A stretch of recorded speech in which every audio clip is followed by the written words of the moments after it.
What's going on, guys? All right, we are live. So right now I am waiting on Shauna. I think he will be in a little bit. So it's just me for right now. So I'm here to keep you guys entertained. Give me 1 second here. Oh, that's me. All right. So let me say what's up to the folks here in the chat. First off, let's see if this shows up here. We have Victor Boyd. What's going on? If you notice, he has a custom Daily HiFi badge because he is a Daily HiFi Crew member. And so that's something that we have just set up. So I guess we can shout that out real quick. Let's see, where is it? Where is it? It is not. Oh, there it is. So yeah, we have some more perks. And basically we used to do everything on Patreon, but there's more integration. We keep it all here in YouTube, and we can do stuff like a special video on Sundays. We can offer these badges that you're seeing here. You know, we can still do the after show stuff. And so we just have different tiers. We have some discount memberships. I guess I can show that too. Let's see here. And let me show this window here.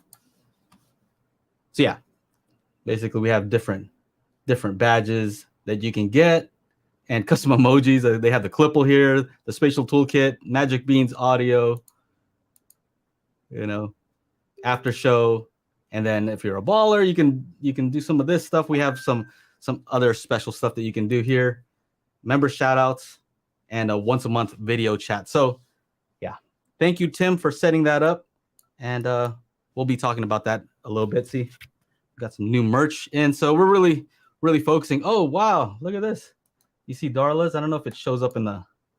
Oh, yeah, it doesn't show up on the screen here because we're using a different program. But she has her custom emojis here for Magic Beans. She says, can't wait for the Magic Beans and the latest measurement on the Clipple to arrive, testing out our system with Spatial Toolkit. Wow, she used all of them. Very cool. Hi to my wife. Hi. Happy Monday, everyone. Let's see. Everything's good to go. Got Reverend Slim in the house. What's up? Tim, of course. Jed. Rich, what's up? He says, hey, Fresh Hater Jay, what's up? I mean, I don't know who that is. Ike, what's up? Oh, new picture. Like it. I like it. You got a new pickup. Who else? Junior OG. What's going on? Everyday Jay. How's it going? All right. So let's see. Last week we had Ed Mullen from SVS on, and he was just awesome. I think we probably have more than enough videos for the daily clips that Tim makes, to keep us busy for a while. And he even said, Tim's like, yeah, you guys can take Monday off. I'm like, no, I gotta do this. This is what I do every Monday. It's part of my routine. So here I am.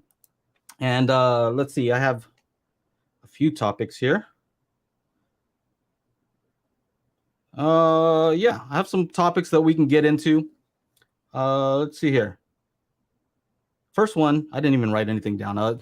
Kind of last minute here. I just got in. But first thing is, why do some people like 2-channel over home theater? I've always wondered, like, what is it about it? It seems like more speakers, the better. I have a great experience with my home theater, but I also appreciate 2-channel listening. And so that was something that I've been thinking about. Like, what is it about 2-channel that these people really like? These people. Yeah. And so I was doing a lot of calibration, as I normally do, pulled some all-nighters and really finding out about Odyssey, about REW and what it's doing right and what it's doing wrong. And even something as simple as levels and delays when it comes to home theater, it gets really complicated because we're talking about, in my case, I have 13 speakers and 3 subs. Now I have to integrate all those and make them all work together. That's tough. Even with stereo, you see these guys are tweaking the system and really aligning the speakers, taking their time. And that's just 2 speakers, just to get one center image.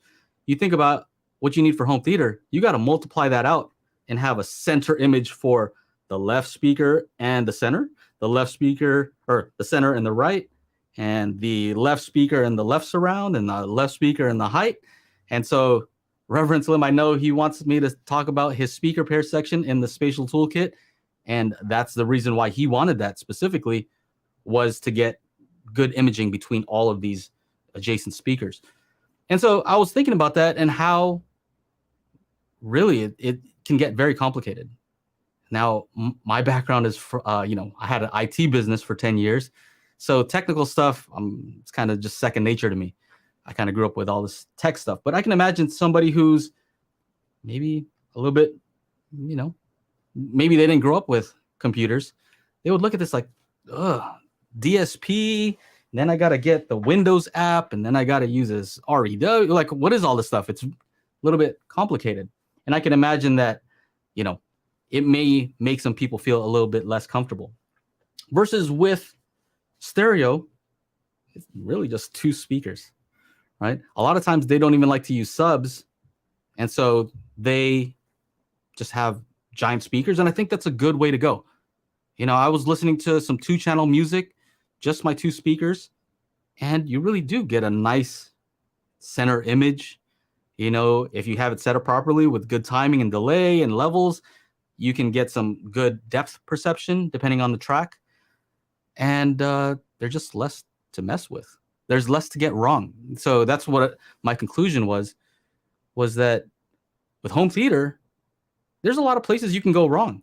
You can tune it in a way where the frequency response is actually worse than not using room correction. And I'd say a lot of it is like that. If you have some great speakers and you listen to them in pure direct mode, let's say, no processing, it sounds pretty good already. Now you apply the, Dirac or Odyssey, and you may be surprised. Of course, you spent money on that, so automatically you want it to sound better. But there are cases where maybe you don't like it better. I've seen some blind tests where there are people who preferred the room correction off to on. So, yeah. But having said all that, what I would say is that Tim says here, 2 channels okay, but just boring compared to the King Kong and Ready Player One, just my opinion. Yes. And so having said all the things I just said, the thing is that when you have home theater set up correctly, that's when you have an awesome experience. And I don't know how many people have it set up correctly. Good sub integration, perfect placement of all the speakers. That's hard when you have 13 speakers to place them where they need to be. Even as simple as setting levels and delays. So that was my experiment, was to see how good the auto correction did versus manual correction. And manual is still better. The auto correction did a reasonable job. I can't really complain considering it's automated, but really when you dial those things in, everything just kind of snaps into place. Getting the levels set correctly, getting the delays set correctly. It's very, very tricky. It's much easier for home theater if you optimize for a single listening position. In my case, I have 4 theater seats, and I'm a perfectionist, so I want to make it so that it's, the bass is smooth on all the seats. But you always have to remember that the more seats that you optimize for, the less optimal it is for a single seat. And so my new thinking is that I should have a male listening position calibration where it's optimized for just one seat, and then another one that's optimized for all 4 seats in the rare case that my family is going to watch with me, and usually it's just me. So yeah, that's just the reality of it. They're fine watching on their iPad or anything else, but once in a while we do watch a movie together, and I don't think that they care so much, but I care, so I want to make it as good as possible. So Junior OG says stereo for a movie, yuck. Yeah. The problem with stereo is there's no center channel. That is the biggest issue with stereo. You really want to anchor the dialogue to the screen, and the center channel does a great job of that if you have it placed correctly. Also, we've talked about the 2 kilohertz interaural crosstalk. Interaural crosstalk that happens when it comes to two speakers, stereo, what ends up happening is if you play some pink noise from both of them and you just move slightly like this, you'll notice that there's a change that happens, and that's in the 2 kilohertz region based on your dome, your head size. So the center channel resolves that. And so that's really it. The other thing I noticed is when it comes to surround, it's really hard to replicate sound coming from behind you. You know, you actually have to have speakers behind you. I know there's a lot of psychoacoustic tricks that people try to do to implement in order to make it sound like it's behind you, but haven't found very many that can do that well. You know, I think it's actually easier to simulate perceived height effects, because when it comes to height, it's actually a change more so in the tonality. You know, the tonal balance changes as it goes higher, just based on your head related transfer function. So that's easier to simulate, I've found. Yeah. Anyway, that was one of the things. What do you guys think? What do you guys think? What are you guys saying in here? What are you guys saying? One way I tweak the center channel level and timing is to put music track with Dolby Surround and toggle on and off with stereo. Oh yeah, that's a good way. Okay, so yeah, I'm curious to hear what you guys think about that. I think it's more to do with complexity. There's just too much stuff to mess up when it comes to home theater.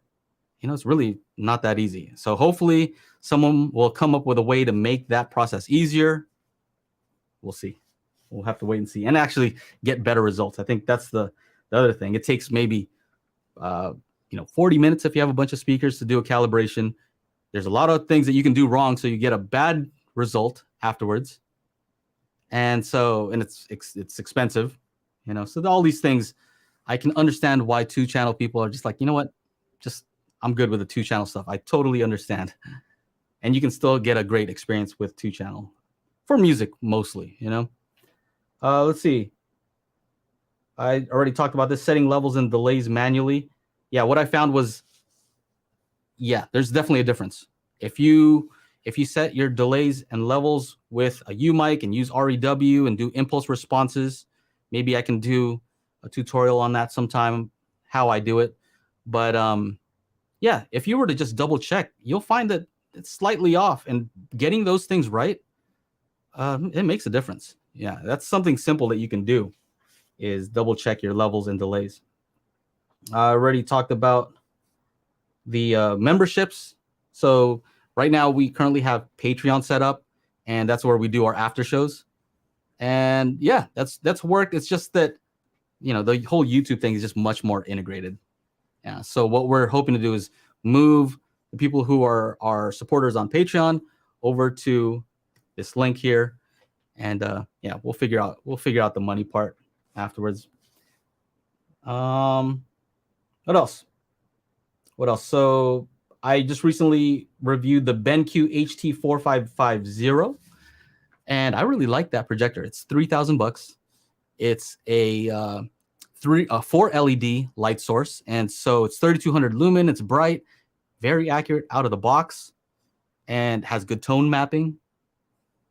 And $3,000. So first of all, $3,000 is not cheap, right?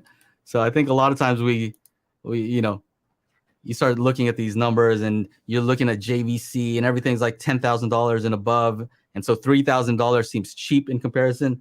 Well, I would say if you just think about $3,000 in general, I don't think most people would say that just $3,000 here. It's still a decent amount of money.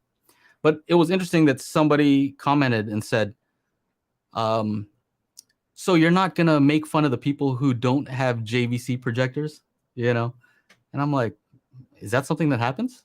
People make fun of people who don't have JVC projectors in the home theater space? That's pretty wild. I mean, what is the least expensive JVC? Like $7,000, $6,000, $7,000? I mean, yeah, I'm sure there are a lot of people who don't have that. And I don't think that's anything to make fun of, you know? I think I have a great experience with my home theater. I understand what the difference is once you get to JVC, better black levels, all that. But I mean, yeah, if I could just snap my fingers and one appeared, I would totally do it. But unfortunately, things don't happen just like that. Let's see. What are you guys saying here? All right. Okay. Everyday J. It was okay. So let's see here. You guys, there's a lot of questions here. If you have a question, where's this thing? Super chats are welcome just because it highlights it. You don't have to. I'm going to do my best to answer them. But it's if you have an important question or something that you really want answered, super chat definitely helps just because it shows up real bright. Reverend Slim says, if you've got a projector set up at all, you're ahead of the game. Yeah, I mean, I told my kids we have what? 1, 2, 3. We have 3 projectors up. And I was just like, if you go to a friend's house, I think they saw somebody's TV. Somebody just got a new TV and they're like, oh, that's a small TV. I'm like, yeah, not everybody has, 100-inch plus projector system. Yeah, you're just not going to see that. So I feel very lucky that I get to play with these things. Right. What else? Yeah. I think basically what I'm saying is there comes a point where there has to be a good enough, And to me, man, I'm impressed with this projector. I think anybody who has this projector in their home theater is going to be impressed with it. So yeah, I don't feel like I should have to tell people that $3,000 projector is good enough, but I would say it's very good. NZ9 or nothing. Okay. NZ9 or nothing. All right. Send one over. Send one right over. I'll check it out. No, I've seen a at Sound United. I think they said their projector was $30,000. It was a JVC, so I don't know which one is that one. Yeah, they said it was a $30,000 JVC projector, and it was excellent. The main thing that I noticed was that when the lights went, so they turned off all the lights, and when it changed to a black screen, it just was pitch black. Couldn't even see my hand, And that's something that's not the case with this projector. But it's also, they had the room treated, everything was blacked out. So I'm sure that helps a lot, Oh yeah, Jed says NZ9 is 26,000 LOL.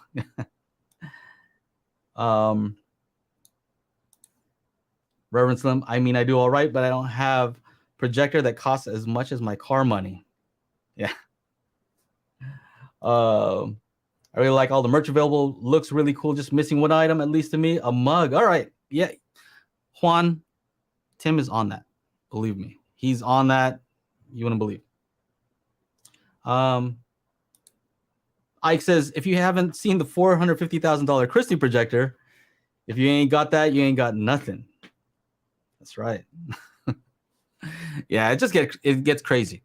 As crazy as you want to get, as much money as you have, somebody will make a product that will be able to handle whatever you want to spend. Yeah, I think it's just something that needs to be said is, yeah, there's extremes. With any hobby, you can get as extreme as you want to get. But if we're going to be honest, if we're going to be truthful, you don't have to spend that much and you're still going to have a great experience. You're going to have a wonderful experience. Let's see. True Voice of Reason says, last weekend I bought a 50-inch Hisense. I still need furniture to put it on. Yeah, I have a TCL. And I'm like, man, this is pretty good. LG HU810 PW 4K UHD Cinebeam, and I like it. Could you do better? Probably. Likely, but it works. Okay. Let's see here. All right, super chat. Kenny, thank you for the super chat. And Kenny asks, is there a good way to test my center? Mine says 2.5 way, but it's an MTM, so mid-range tweeter, mid-range. So I question it. JBL 225C. So typically JBL stuff measures pretty well. is there a way to test it? I think an easy way to test is just play some pink noise from your center channel. So if you have a way to do that, if you have REW on a computer with an HDMI port, you can plug the HDMI into your AVR, and there's an option. If you have a Mac, it's pretty easy. You don't have to download anything, and you'll see 7.1 channels, and you can send pink noise just to one channel. If you have Windows, you have to download something called ASIO driver, a little bit more complicated. But if you don't want to do any of that, you can just play some pink noise, let's say from YouTube, find something that's, full range pink noise, and then disconnect your left speaker and your right speaker and just move. So MTM, usually the problem with MTM is the horizontal off-axis response. You get some lobing issues, some areas where there's just like real big notches in the response. And sometimes the notches are in areas where the vocal region is, which is a problem because that's the point of the center channel. And so usually what you'll notice is if you have an MTM design, mid-range, tweeter, mid-range, and if you move left and right off axis, you'll just notice a big change in the pink noise. And pink noise is good because it's just equal energy per octave. So it's constant sound. And so it'll be easy to tell where the change happens. All right. And so if you can, the way I have mine set up is if you have an acoustic transparent screen, I know not everybody does, but if you can set up that center speaker vertically, then what happens is off axis is really good. And it's only bad if you stand up or sit down, but you stand up and sit down way less, I would imagine, than moving side to side. And you get better consistency from one seat to the other if you have it vertically. So yeah, MTM, if you notice, like bookshelf speakers that are MTM, they're made to be, standing upright, not horizontal. So yeah, hopefully that helps. That's a good way to test it. But JBL, a lot of times it's implementation also. So if it has a large waveguide, you may get less of those issues. So yeah, typically a 3-way design is the best, but I have a 2.5-way currently. And because they're using a large waveguide, Aaron actually measured them. He's on vacation right now, but he's measured I think he's measured the center channel, and he mentioned like that it's not as bad as what you normally see from other MTMs, and it's because the implementation. And he's also measured one that was a 3-way design that I just said is typically good, but it did not measure well. So, how it's implemented matters also.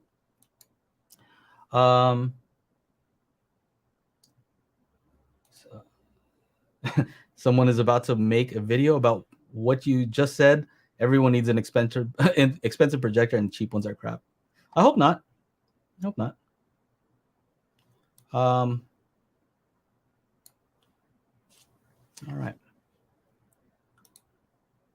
Let's see what else we got here. Quick updates.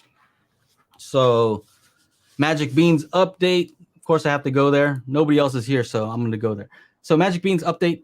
I'm trying to get all the videos out that I need to get out so I can just focus only on releasing that. So tonight, after the after show, I'm going to do a calibration for Ripe Wave Audio. So John, I don't know if you've seen some of his reviews. He has a channel called Ripe Wave Audio, and he reviews a lot of different AVRs and processors, and he compares them to each other. So shout out to John at Ripe Wave. And what I would like to do is, I said, give me the one with the worst auto room correction, and let's run Magic Beans on that. And I think what we're gonna find out is that the gap between the least expensive one and the most expensive one is gonna be minimized. Once you get good calibration in there, yeah, I think that's what makes a difference. I really think that what ends up happening when you're comparing all these AVRs, or when he's comparing, is that there's slight differences in the calibration, right? Even if you're running it, same speakers, you're putting the mic in the same place, the calibration is not exactly the same every single time. So I think probably the best way to test that, if I were to guess, would be to compare the sound of all of them with no calibration at all. to see if you can hear a difference. Because if you're using the same calibration on all of them, and if there's a difference, then that difference might transfer over. I'm not a huge believer myself personally. But yeah, I do think that with Magic Beans, I think it's going to make the biggest difference for him. So we'll have to wait and see. So I'm doing that tonight after the after show. Another thing I found out, Reverend Slim already knows, but right now we require that you use a calibrated mic to do the Magic Bean stuff. Kind of makes sense. We need an accurate reading. So mic one, it says $100, but with shipping and all that, it's probably going to come out to 130, maybe close to 150. I don't know. But, that's still $150. Not everybody has $150, Some of you guys do. So I always recommend one of these just so you can use REW, things like that. But the other thing that's interesting is that if you have a Denon or Marantz or some of these other ones, you got this mic. And this mic is calibrated, from what I understand, maybe 1 to 2 dB, pretty close to a reference mic that they use. So these already have a known response. When they ship it out, it has to have a certain response, otherwise they don't send it out.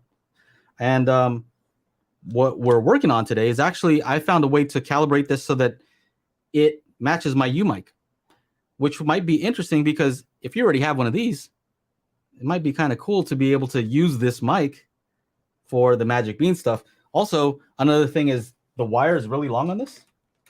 So it's helpful because you need to get, to all your speakers and things like that. Also, if you use an adapter, so I have this, where is it? I have this adapter.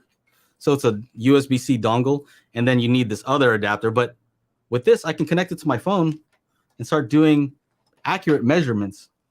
So we will load up the calibration file for you in the Magic Beans app. Basically, you'll go in there, you'll choose this mic, and it'll automatically have a calibration that works with this one. And yeah, you can use it for that. So that's a new thing, very exciting. And I'm shooting for this month. I just want to release this app. It's the number one thing I want to do. All right. What is he saying here? Reverend Sim says, we discovered that you can use the Odyssey mic quite by accident. Joe and I were both shocked using it, on his PC, and it worked. So I can kind of show something here. Let's see here. So yeah, the problem with this ACM1 is the top end response is not very accurate. So if I show you here, I can show my REW. I did a quick calibration, basically like in 5 minutes. So it's not, not perfect, but I would say decent enough. Let's see here. So I measured a speaker with a mic, and that's in green. So that's the reference. And then if I look at this, the ACM1, you'll notice the top end is dropped off. Okay. So what I ended up doing was I made a correction. So I don't know if that's the one, but here's how it looked after I applied the correction filter on the Odyssey mic. So I took the same measurement. All right. And let me get this out of here. You can see how much more accurate that is. So it's kind of cool. I think we'll be able to use this mic for the Magic Bean stuff and maybe some future things that we're working on. So very interesting. Will the app be available on the PC? Yes. So it's cross-platform. So PC, Mac, Android, and iOS. So everything. What about the IMM6? That is, where's the IMM6? I think I have it around here. So that IMM6 will work also. It already comes with a calibration profile though. So when you buy the IMM6 or the EMM6 or any of these other mics, they already come with a calibration. The issue with this one is, although most people have something like this, we don't know what the calibration file is. They keep that hidden. It's part of, you plug it in and it's in the AVR. They know what it is, but you can't use it for REW. I think with this, you will be able to use it So I'm going to work on this and make sure that it works really well before I release anything. But I think I can probably just release a text file that people can use for REW. Yeah. So I think we can also do that for all the other mics that come with the system. So the YPOW mic, I have one for the NAD, whatever, Onkyo, Sony, what, kind of do the mics that everybody has. Let's see here.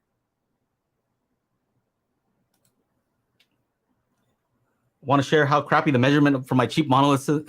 Yeah, I could. Actually, your monolith speakers already measured pretty well. And that's what we always recommend is get some good speakers to begin with. And you won't have to do crazy amount of EQ. The weird thing about your system, Ike, was that your right speaker was measuring very differently than your other speakers, the one that's behind the screen. So that's something to look into. Herc says, I can't wait to try out this app. Herc Driver. Is there a price on the Magic Beans app? I'm working on pricing right now. I think what I plan on doing is having a more affordable one and a pro version for calibrators to be able to use with more features. But it needs to be competitive. Right? It needs to be at a price point where, if you've already bought a brand new AVR, if you have one, you're already spending, let's say, $200 on Multi-Q-X, okay? Or you're spending $350 on Dirac, or if you want the full Dirac, maybe you're spending $500. Yeah, you don't really want to spend that much more, I would imagine. So it needs to be in a price point where it makes sense for someone to maybe just get the Odyssey Multi-Q-X app for $200 and then, get Magic Beans and it should all work together. But it does work with Multi-Q-X and Dirac. Let's see here. Okay.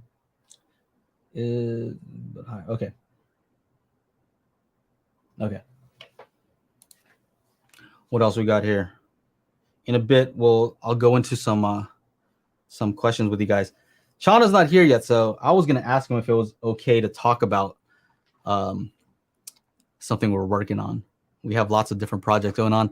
One of the projects, as you know, is our spatial audio calibration toolkit.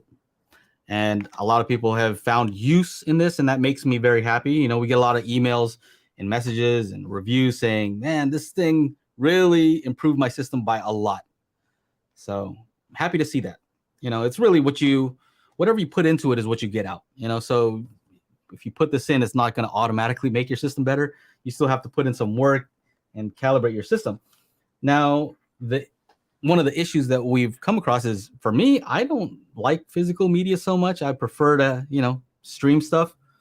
But this is in true HD. So we have a digital version that you can get, and it's in lossless quality because a lot of people want to use the toolkit for calibration, meaning we can't have any compression.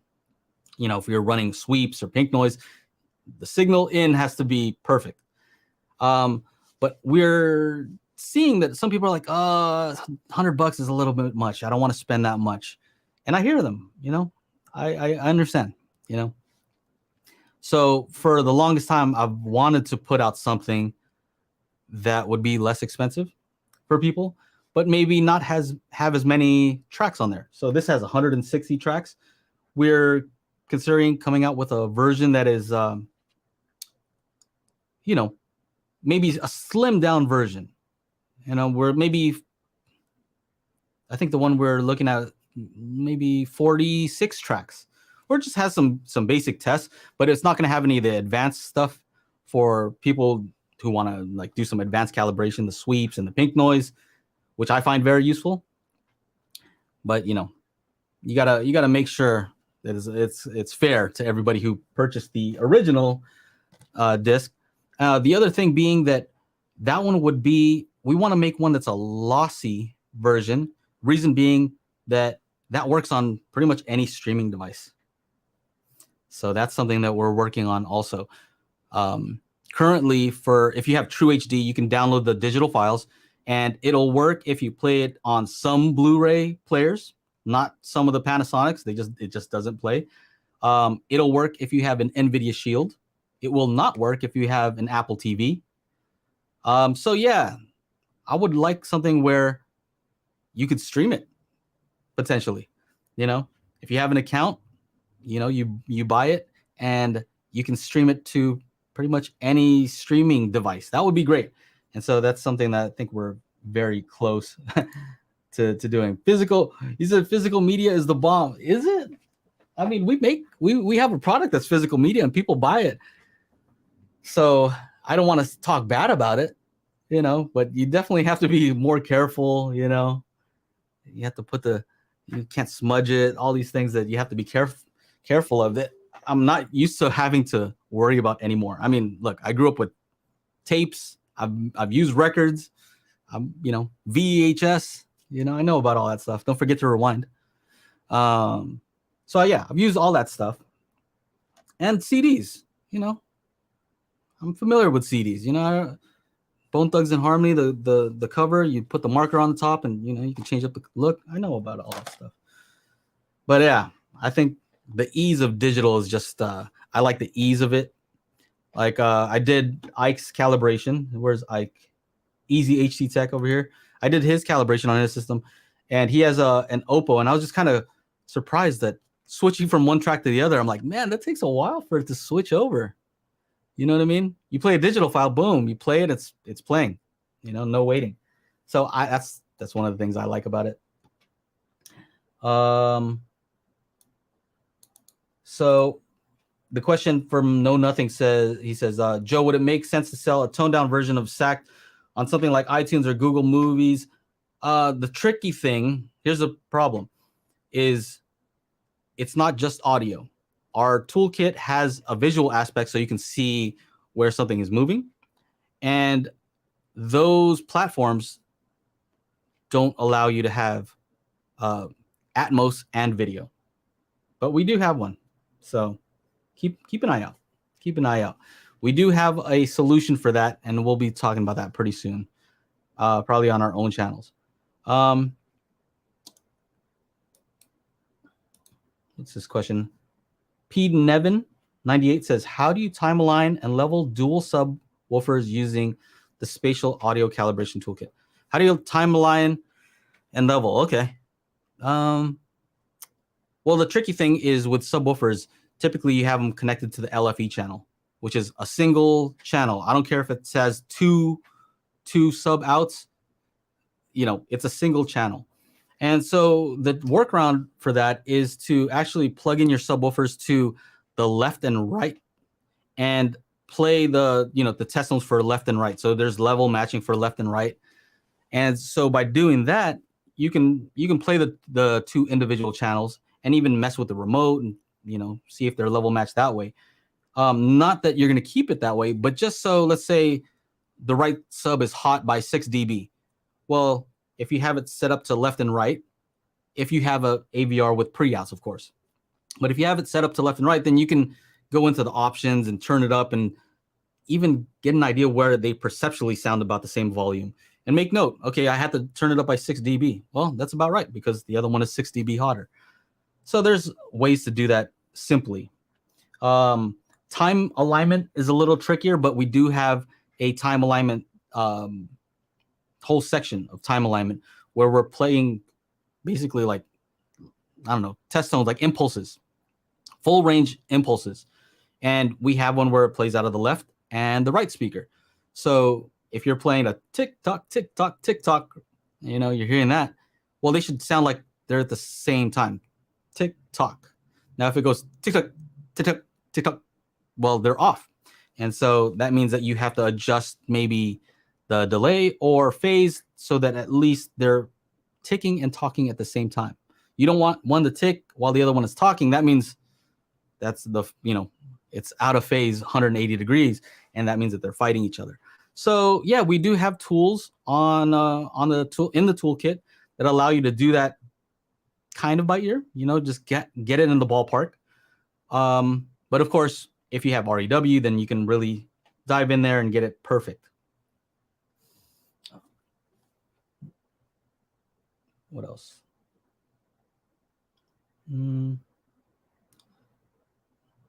Does your toolkit work in a studio office environment? I have a 2.1 with shape 40s that probably need calibration. Yeah, I mean, it could work. It's really made for a Atmos setup. You could, of course, use it for if you have a 5.1 or 7.1 or 2.1. But it's a lot. It's a lot for just a 2.1 setup, you may want to wait. I don't know. It depends on how crazy you want to get with the calibration. But I would say if you have a 2.1 setup, you can just use REW. A lot of the test tones there you can use. Even if you have a 5.1 or 7.1, you can use REW via HDMI. And so I'm unselling you.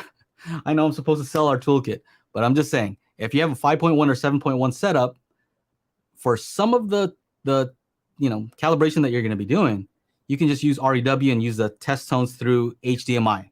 The problem comes in when you want to access the height channels, because you can't access those height channels because they need to be decoded, and you can't also access the wide channels.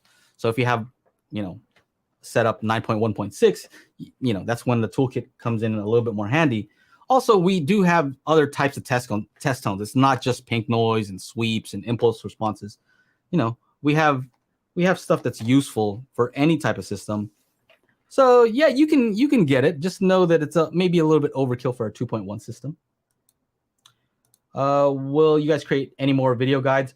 Yeah, so we have playlists on our channels with all the different sections and how to use them. And we also have our Discord group where we talk about how to, we exchange ideas there. Some of them are experimental, and some of them are just, basic answers that we answer all the time. Herc says you can wire additional side channels without a storm or Trinov. It's just a little tricky to calibrate them. Yeah. Benji Gator says, is it better to gain match or level match two of the same subs? Oh man, you just reminded me of something. Gain match or level match two of the same subs. So I'm not sure exactly how you're using those terms, but they basically, if I'm understanding correctly, there are ways to change the levels on the subs. You can either change the level on the subwoofer themselves, right? That's one way. Or you can change the level in the AVR. Now, here's something really interesting that I found out is you would expect that if you had 0 on your AVR, you had the gain for your subs set to 0, that you wouldn't get any clipping.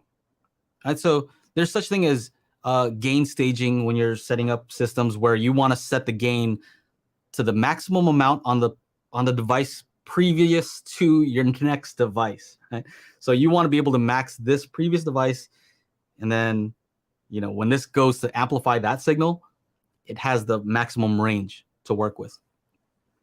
And you have to do the same thing, actually. When it comes to calibrating your subwoofers and your AVR, 0, in my case, for some reason, this is something I just found out, is when the subwoofer is set to 0 dB, I can get that signal to clip depending on the test tone that I'm using. But one that you may want to try is the Dolby Atmos. Which demo is it? Dolby Atmos Nature's Fury. So the Nature's Fury demo, here's Shauna. The Nature's Fury demo has this crazy bass at the very end. Ridiculous bass. I can't hear it. It has this ridiculous bass at the very end that I'm sure it's like at the maximum level before it clips. Right? What you want to try is, I was playing that particular track, and if I had my AVR set to -6 dB, so 0 dB is the reference, that's reference volume. If I had it to -6 dB, it would clip. And I was like, is that my sub? No way. My subs can handle more than that. And I turned my sub gain down, and it was still clipping. So what that tells me is the clipping wasn't happening at the sub. It was happening in the digital domain, right? The clipping was happening prior to the signal being sent out to the subwoofer, right? So The trick was to actually lower the gain on the AVR, lower the levels on the AVR to about -7, and I was able to finally get it to the point where I could turn it up to 0 dB to reference. Now I don't really play it that loud. It's freaking loud, right?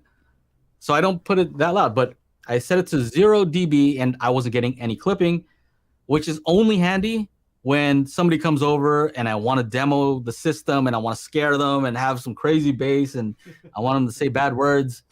That's it. But for me, no, I'm not listening at 0 dB. It's freaking loud. Everything's shaking. I can't hear you, by the way. Am I supposed to be able to hear you? Yeah. It's okay. Like I told Tim, like I told these guys, I can talk all day. Talking is no problem. There we go. There you go. There we go. So I was testing out all this stuff for Thursday's stream. You guys have no idea. I have like 3 computers going on for this thing. So it's mustard, excellent shirt color. Says no nothing. Hey, thank you. Did you know there's okay, sorry, go on. No, I was just saying how I can talk a lot, and our phone calls, Chana, a lot of times I might talk this much the whole time.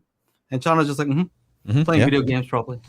Video games are like if I'm at my night job, I'm literally just walking around the lobby in a circle, just listening to Joe talk. I'm sure if they watch the security cam, they're like, "Damn, dude, you're just walking around for like 2 hours straight." I'm like, "What are you listening to a podcast or something?" Yeah, what is going on? It's a Chana only version of the podcast. The Chana, yeah, exactly. From, Daily HiFi Crew, the official Daily HiFi Crew. Whoop. Chana gets a specific, just one specific to him. yeah. This is my own private Idaho. I mean, my own private live stream. That's it. Remember that movie? Yeah, we just got, man, trying to get this kid a car, man. This is like the second day trying to do this thing, man. Whew, we've been out since like 8 o'clock this morning. What kind of car are you trying to get? We found one. It was a 2017 Ford Edge with all-wheel drive, right? Because we need all-wheel drive here in Mammoth. Safety. And 32,000 miles. 32,000 miles. That's really great. Yeah. So yes.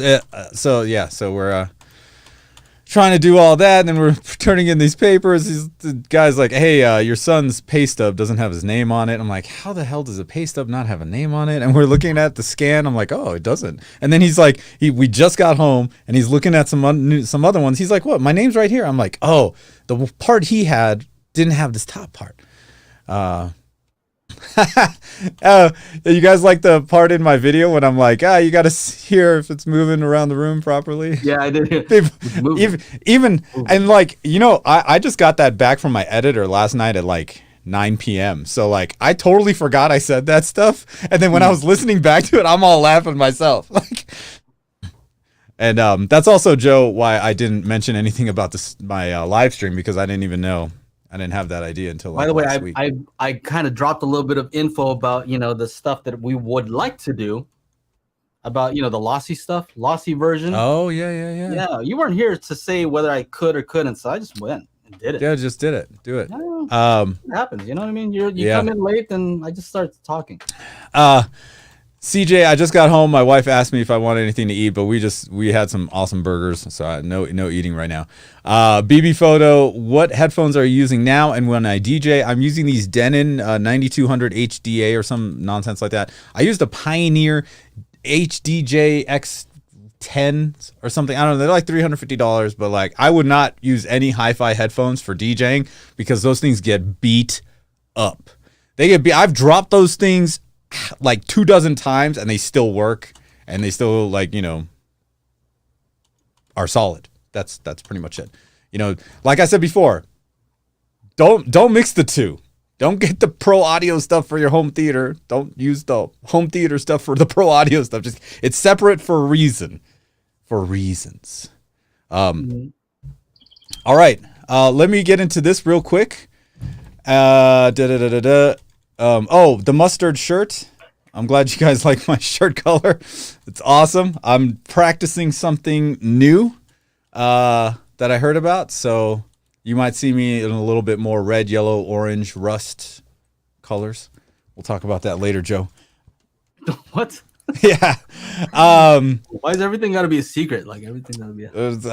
Okay. Basically, there's lucky colors for every zodiac sign. So when you need that kind of stuff, like they said, yeah, you want to live in abundance, you get your colors. Your zodiac sign, bro? Yeah. That's yeah. what we're doing now? Okay. That's Hey. it, yeah. Hey. To each his own. You got. I already got the red of the sun over here. All right. Hey. The yellow. I got rust on my wallet. I had red lining in my shoes, so I'm all boom. Do you know how many? My lucky number is 5. Do you know how many 5s I saw today? My coffee at Starbucks was 5.55. Like this shit was 5. That shit was 5. Everything was. I was like, oh man. All right, Ryder. Looks like we're totally getting this car today. Boom. Totally not. Totally did not. Well, yeah. So. 5, huh? Yeah, 5. Yeah, That's 5. Hey, you should see my license plate number or my driver's license number. It's got a bunch of 5s in it. It's crazy. Hey, these colors might be lucky on you right here. Look at that. Boom! That's right. That's right. Yeah, orange, yellow. Yeah, I'm down with that. I like a little blue too. Yeah. You know. That'll work. Yep. Saw a photo of Techno Dad and Corey Paducah Home Theater up there in the mountains somewhere. Pretty cool. Yeah, he came to Mammoth. That's where I live. He came to snowboard because we have the most snow on the planet as far as ski resorts go. And he's never ridden Mammoth. But, yeah, he was here for like one day.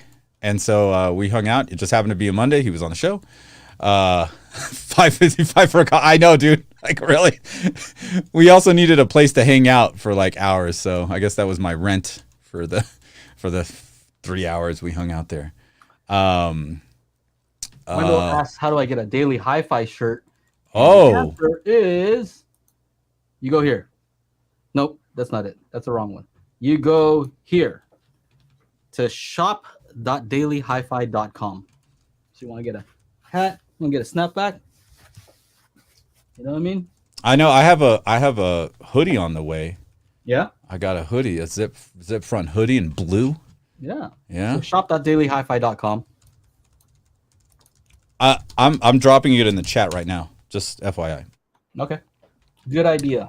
Bodie McPhee, Boatface. Bodie McPhee. I mixed the two. Billy P, Bodie McPhee. How long have you been DJing? How much has tech changed since you've begun? I've been DJing since 2001. 2001, so 22 years. Jeez, I'm old. These young bucks have no idea what it's like. I still have my Technics SL1200s that I bought in 2001. They are in storage, and they are like mint condition. Because back in the day when I used to DJ, all I would do is bring my records and my needles.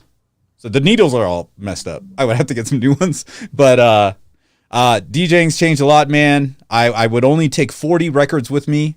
Now I bring my whole collection of like 38,000 songs on a hard drive, 2 hard drives. I got to have a backup.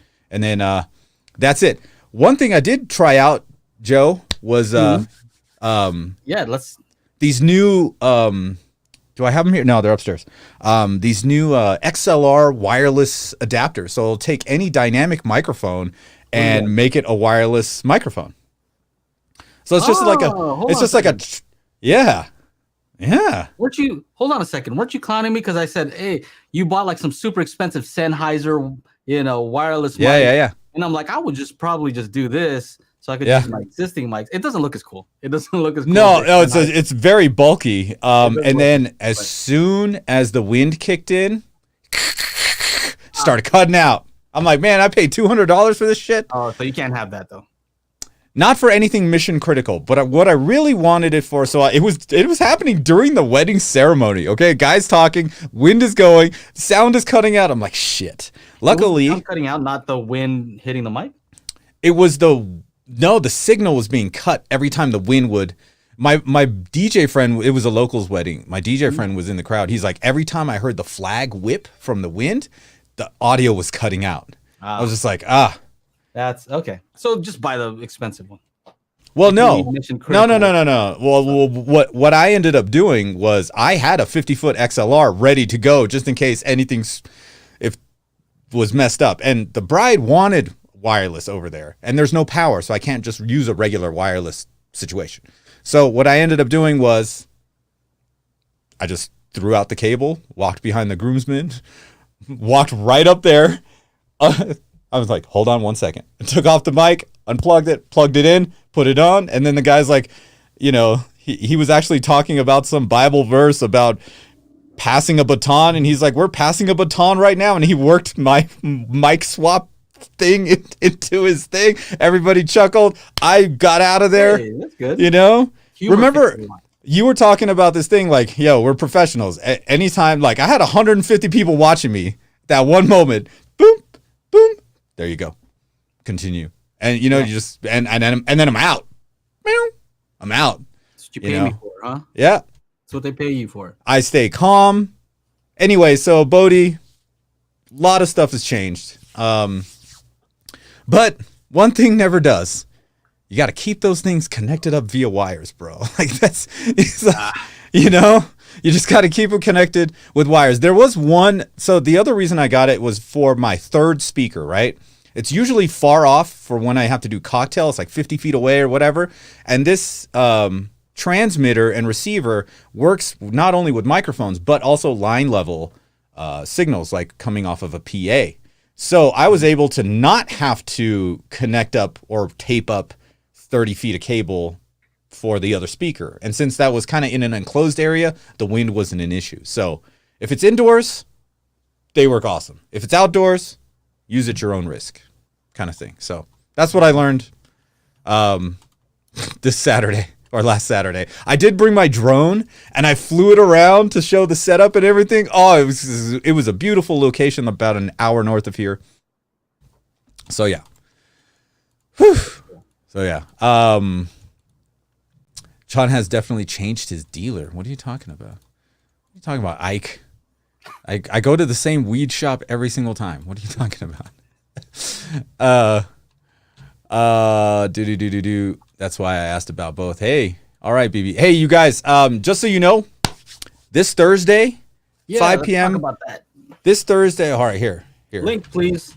Link. I'm excited about this. I don't know if you understand. I think after today I was like, I think I'm doing something wrong here. I think Joe is 100% correct that this is a monumental event that is happening because I realized I'm gonna solo you. This is important. This is actually a first for YouTube. This is a first for YouTube. I don't think anybody's ever done this before. You know my favorite line. You don't even know. What? I don't know why I like to say that. You don't even know. You don't even know. You don't even know, you guys. I'm dropping this in the chat.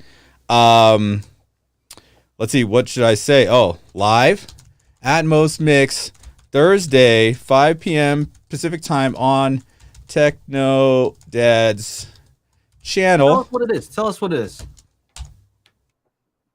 Or else I'm going to do it. And then. All right. Here's what's happening, guys. I have found a way to I'm using 3 computers to make this happen. I will be YouTube first, mixing Atmos live. I'm mixing Atmos live here in my studio. And what you will need are a pair of headphones, some good ones, not some earbuds. Let's get some over-the-ear headphones. And you're going to be sitting there listening. I'm going to be here in the middle of this room facing that way. I got more cameras. Like I said, I got 3 computers to make this thing run properly without like stuttering and all this stuff.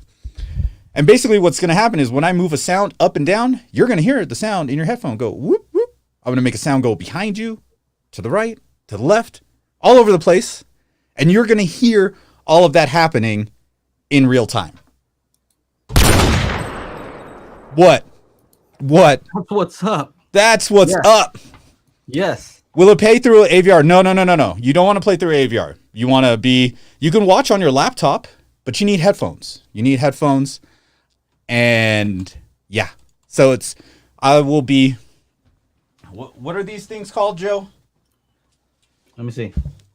Binaural. So the Sonic Presence, binaural SP15. So these are we're going to listen as if we're Chana. So using Chana's dome right there. These microphones are going to be on my ears. You'll see them because I have a camera on that side. You'll see me wearing them and you'll be hearing exactly what's happening in the studio. Now, Joe and I did this last year when we were creating the spatial audio calibration toolkit because we're trying to figure things out. Yep. And we did it through StreamYard. So no problems there. And he was able to hear exactly what was happening in here in the studio from hundreds of miles away. I'm just I'll just be the hype man. So whenever you say, I'll be like, yup. Mm-hmm. Take that. So again, a YouTube first from the guys that brought you the SACT. Yeah. Thursday night, we're gonna be rocking it right here in the studio. That's right. I was waiting for a yeah. Yeah. So tell your friends. Yeah. To tune in. Get with my friends. And we can Joe Diddy. See, he knows. and we can be friends. So yeah. BB Photo, I do not have the Pro XLR versions. And honestly, I don't think I do.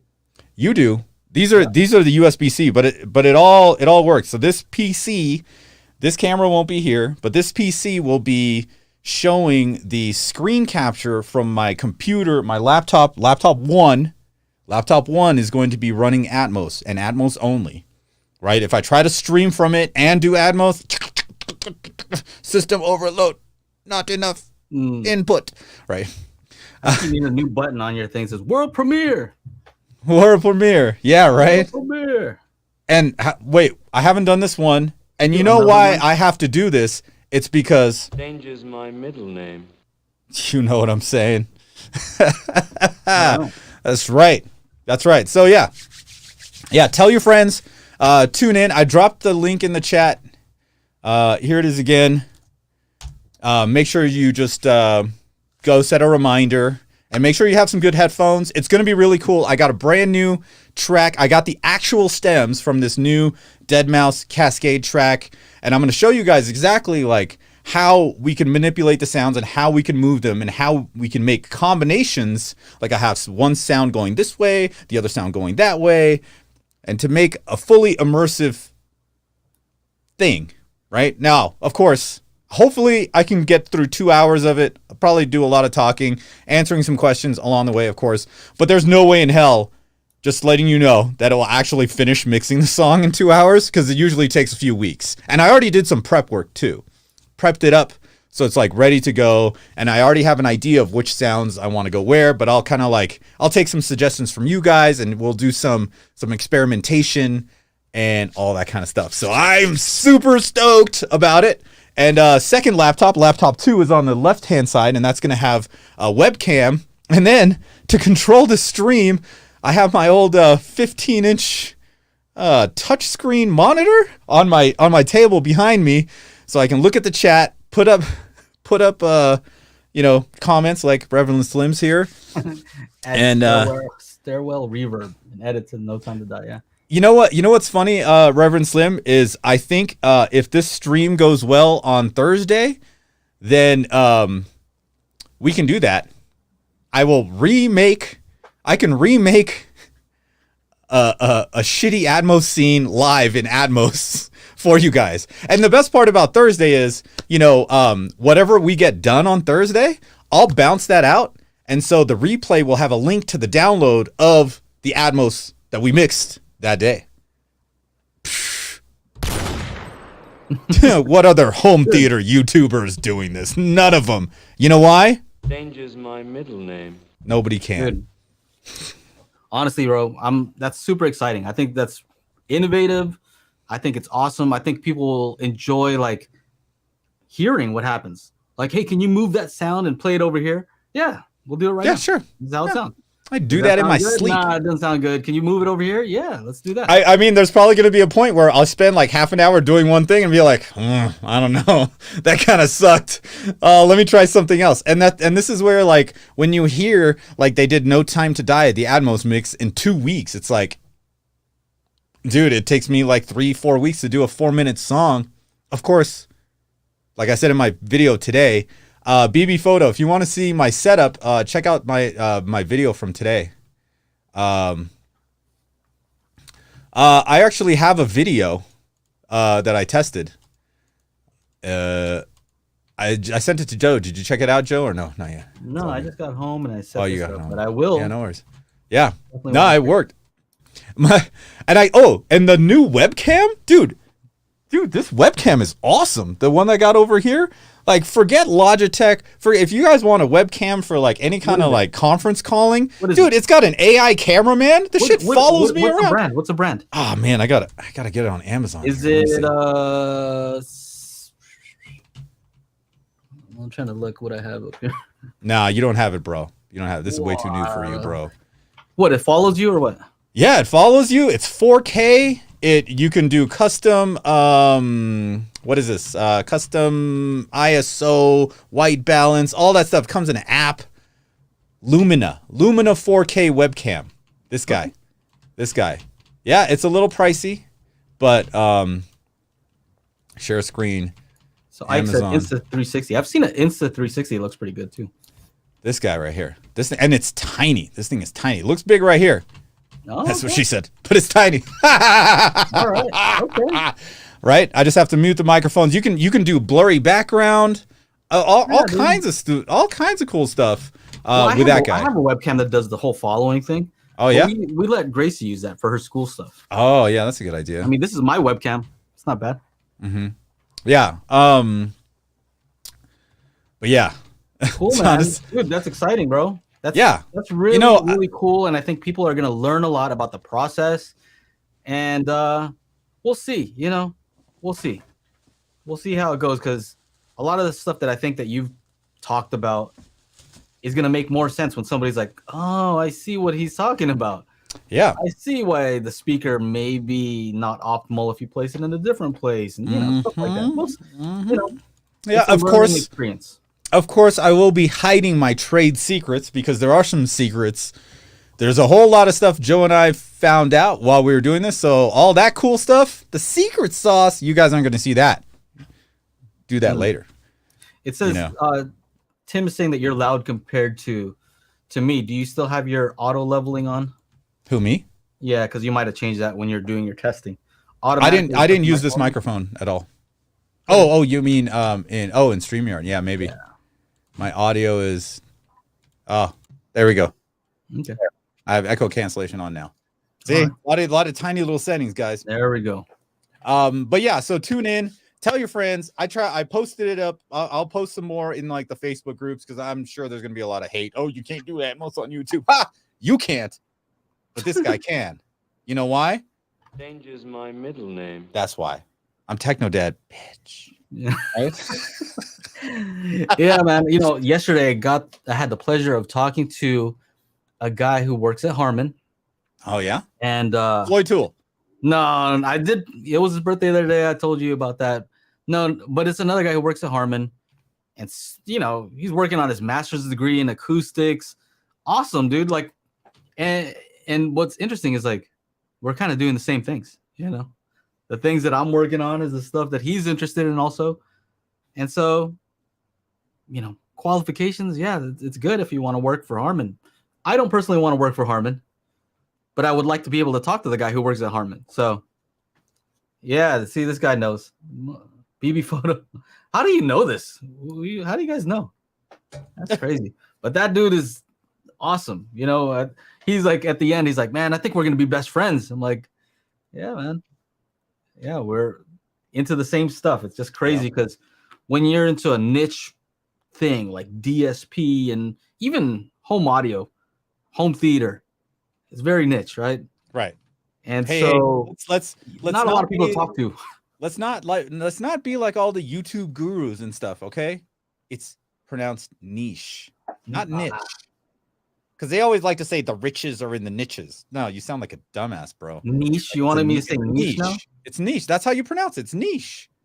Like microfiche. Is it? It's niche. It's not niche. It's niche. Yeah. I like to say I'm Techno Dad niche. Oh man, I remember that night. That was hilarious. That was Cedia, Colorado, 2018 or 2019. I forget, one of those two. 2019 probably. Joe's all calling. He's like, "Hey, what did you see at?" He's like, "Hey man," I'm like, "Hey, I'm Techno Dad, bitch." Yeah, it was after dinner or something like that. That was funny. Niach. Yeah. I'm gonna start saying like that now. Should I just do that? Like you were saying, the guy who got a lot of views because he mispronounced everything. Yeah. So I'm just gonna, Yeah, so this is a very niche Situation. It's a niche Industry. situation. But I was just saying that it's really cool to be able to talk to someone about, something that's important to you, and sometimes you think like, I wonder who else is thinking about this stuff, right? Yeah, It's like a handful of people. Like I can message Reverend Slim and he's all, he's on the same page. He's interested in what the crazy stuff that I have to say. I actually didn't even get a lot of sleep last night. You know what I was thinking about? Level matching. Who is lacking sleep because of like level matching? Who does that? Angela's gonna get jealous. Ridiculous. You're just up all night thinking about level matching. Yeah, Justin is a cool cat from Car Audio World. Aaron knows him well. He worked at Eminent Speaker and Rockford Fosgate previously. Yep. I'm telling you, man. I'm telling you. We had a good conversation. I think I talked a little too much. I should have just sat and listened, but it's an issue that I have. Just want to get it all out there. Yeah, well, dude, me too, man. I'm a chatty Cathy. Especially when I get to the wedding venue. Are we going to go through some of these starred situations? Yeah, go for it. I'm pretty much done. I've talked for like 45 minutes straight prior to you jumping in here, so I'm just gonna chill. Right. I know, Reverend Slim and Jeremy, you did a great job on the video, bro. That you did with Joe. I think that was sweet. You did good. So stoked about it. And let's see. Mathematically average. Also made a new video too for the toolkit. Distance from 9 mic positions with different biases because of something Joe said in the Discord. These things, yeah, right. Everything in the Discord, I jump in the Discord and I just look. I'm like, Joe, Slim. I'm like, okay, they're talking about something. I'm like, maybe I'll come back and read this later. Yeah. Because it just keeps going. It's experimentation, though. We're just experimenting, trying new things, trying to figure things out, how things work, what doesn't work. It's stuff that you can't just easily find out. Like, if I could easily just Google search and find the answer, then I would just do that. Right. But dude, there are no answers. If somebody asked me in my new video today, by the way, if you haven't seen my new video, I'm sure most of you have. It's a tour of the Atmos mixing equipment here in the room here. And when I said like there's all this software that you need to get just to make it so that you guys can hear something, right? Mm-hmm. The easy one is the MP4, right? The lossy. Mm-hmm. But to actually give to you guys like MKVs, M2TS with lossless, that took a lot of figuring out and a lot of dough. Like some of the software, fucking expensive. And like Joe's like, nah, man, you don't want to pay for that, bro. It's like, can't DVD Fab do it? Can't this do it? Can't that do it? I'm like, I tried this, I tried that. And he was so good to try to, help me not spend the money. No, you have to do it. You got to spend the money. At the end of the day, you just got to spend the money. At the end of the day, I was just like, here it is. And somebody asked me today, like, what software did you use to do this? I'm like, I'm not telling you, bro. I'm sure there's plenty of people out there with a hell of a lot more money than I am that are willing to be like, oh, I can do it just like the Techno Dad did. Yeah, I'm going to do it. Yeah, they can find it. And then when they see the price, they'll be like, oh, like I'd rather buy a car. Yeah. You can buy a JVC projector. Oh, easily. Reverend Slim, this section, Joe, what was that new article about the SACT that you tossed in? Oh, dude, the guy said that the speaker pairs was the best section on our disc. So I have to find it. I didn't mind doing the work, Jeremy. It was just hard for me to keep track of which pair to do. That was it. The actual making the files, that shit's easy, right? But Ted yeah, B, it was definitely. I have it here. here. Remember? Yeah, I have it up. Ted B. I like this website a lot, by the way. It's Audiophile Style. Oh, they do a lot of DSP stuff. Who's the owner of this site? I think it's I should know the answer to that. But yeah, this site is awesome. They have a lot of great information about DSP, a lot of like computer based audio and DSP calibration, stuff like that. But Ted B, he goes on and he shows his system here, and he's just yeah, look at how detailed this is. Long write up. Yeah. Yeah. So very Hey, cool. look- I need to actually go and read this, so I have this tab open so I can check it out for myself. But where's the section that he talks about what Reverend Slim did? I don't know. Just scroll down, bro. I can't see. Keep going. As I mentioned, yada yada. Could not create hole. 90 degrees. Keep going. Keep going. Keep scrolling. Oh, just yeah. Search for pairs. Speaker pairs. There. Chapter 7. Speaker pairs. You'll find YouTube videos. It says the move onto the section of spatial audio calibration toolkit that, in my honest opinion, is worth the price of admission and then some. This section is called Chapter 7 Speaker Pairs. You'll find YouTube videos on all this if Googled. By using it as per the Reverend, my albeit already high-end immersive experience went up by a massive 50%. It's glorious. Now I mean glorious. I get specific sidewall imaging, overhead imaging, front soundstage imaging all over the place. It's crazy how much a few delay inches makes in the perceived overall presentation. And don't worry if the distances are not exactly correct as measured by your laser, steel tape, or whatever, because the bottom line is the final result, and it's not necessarily intuitive. So try to increase or decrease in large chunks and hear the result, then back off incrementally. It should almost lock in when you find the right number. So I'll link to this. There. Here. Yeah. So that was awesome. So Jeremy, thanks, man. It was extra work, but hey, look at that. We had no idea like how this product would affect so many people's enjoyment of their home theater. So, it's good. It's good. It's good. I like this site. Yeah. I like this site. Yeah. Yeah. So yeah. Does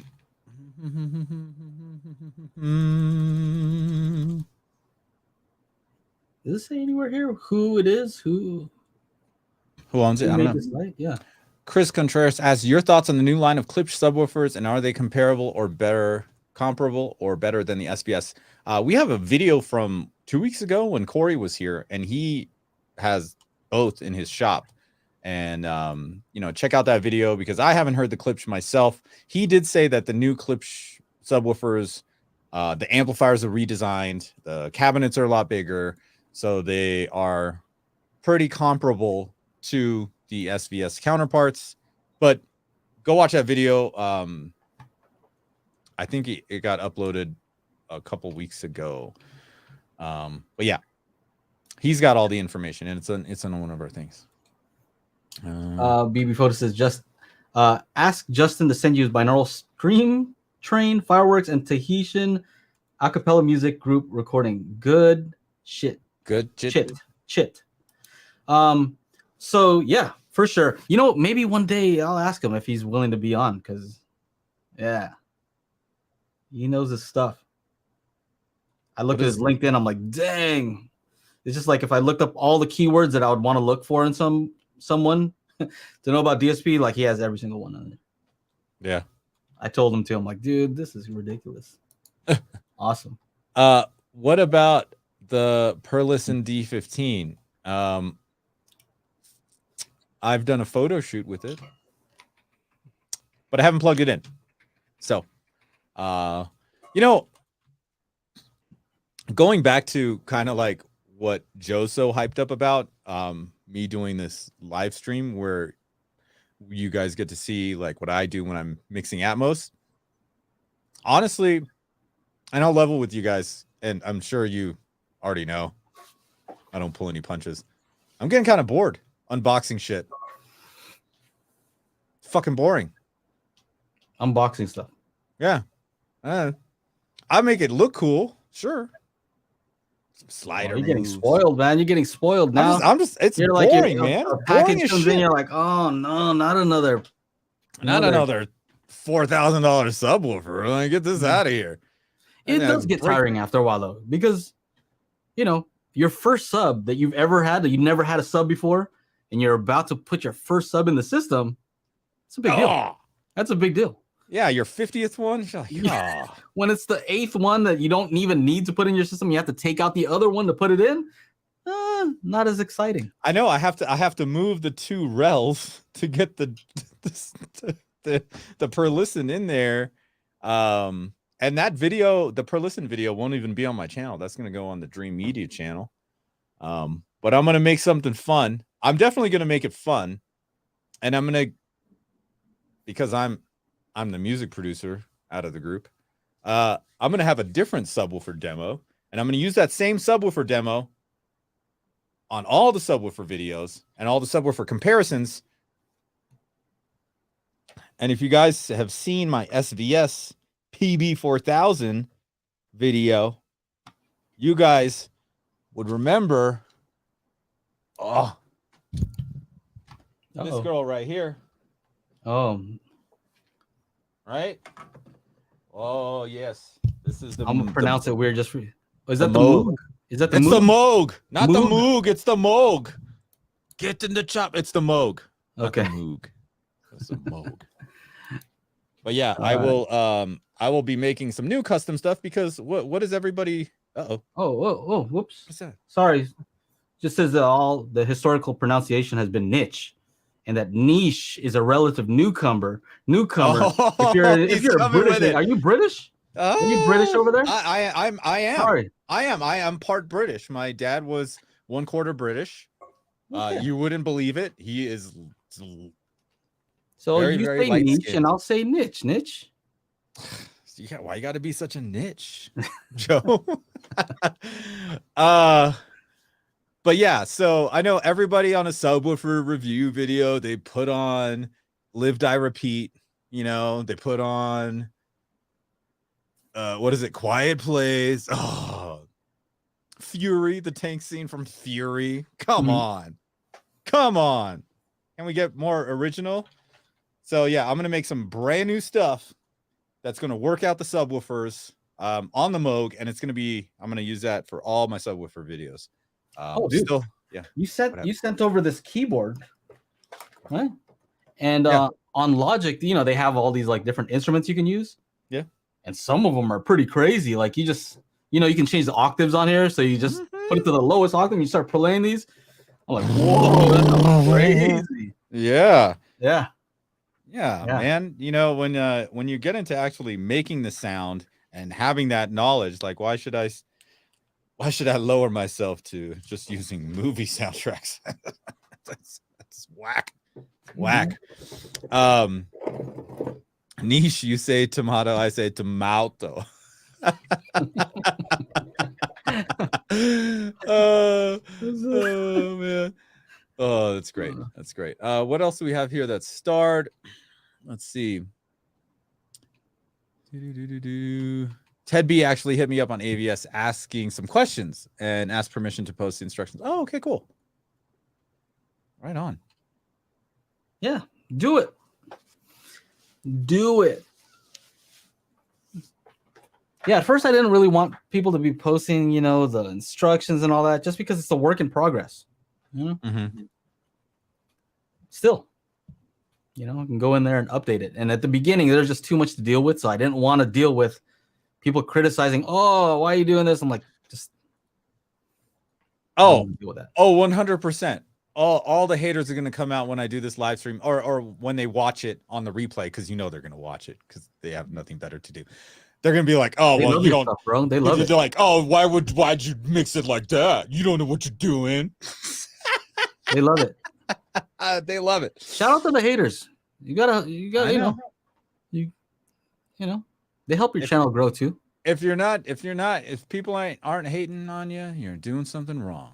Yeah, if you want to have no haters, just don't do anything. Just that's lame. Sit in the corner, do nothing. Yeah. Take 0 chances. It's a good way. This is kind of cool. Jed said that his wife just got the disc. Need to download the Cal Guide and get on Discord. That is cool. What a cool wifey. Yeah, there were a couple people that you're into this niche hobby. This keep saying hobby, and here's this toolkit they keep talking about. I got it for you. How cool is that? Yeah. That's amazing. I do notice, like, I handwrite the notes. I'm like, Pamela, okay. I'm like, who's this? This is odd. Is this the 1% watching of women watching the channel? A couple of female names, and I was just like, ah. And then someone's like, oh, my wife got this for me. I was just cool. like, oh, cool. So I'm like, oh, that's got to be like one or two of those. Keeper. She's a keeper for sure. Mm-hmm. Yeah. Anybody who first of all, you have to pay attention. Who's paying that close of attention to know that, like, I think that he wants this disc, this disc that these guys made. These two jokers on YouTube. He's always watching. I think he wants this. How cool is that? That's pretty sweet, man. What is this? I don't even know how to pronounce this name. Herc Driver. Because I was saying that I'm not a fan of physical media. I knew people are gonna get on me about that. People are gonna hate. They're gonna hate on you about that, huh? Yeah. Well, I mean, and technically, Joe, you are not against physical media because you use it quite a bit, actually. It's just not at your house. Oh, I see. Well, how about this? Let's just say I like lossless, right? Lossless files are great, right? But I don't need it for everything. You know what I mean? Not everything's like, oh, I just need everything to be critically the best audio and video quality ever. Because if that were the case, then you wouldn't like JPEGs. The whole, you'd be about bitmap or TIFF files. Bitmap or TIFF files. Everything would take forever to load, and you would, I need to have lossless images on my screen. No. Yeah. And our video is HEVC or, some kind of compressed format on here, and it just, it makes certain things easier. Not everything needs to be the best possible quality ever. All the time. I mean, yeah, exactly. Like, if I were to do 444, whatever on this camera here, which can do it, like, I would be running out of hard drive space every video. Just I upload to my editor, right? I uploaded to him this newest video with about the tour, 60 gigabytes of video. I uploaded to him for him to cut that up and move it all around and all that stuff. Imagine if that was just H.264. Imagine if that was like lossless. Like, dude. There's no way. He'd be like, hey, man, you gotta ixnay the put it the lossless raw, everything raw. Yeah. Raw footage. I mean, it's kind of funny. Like, we have this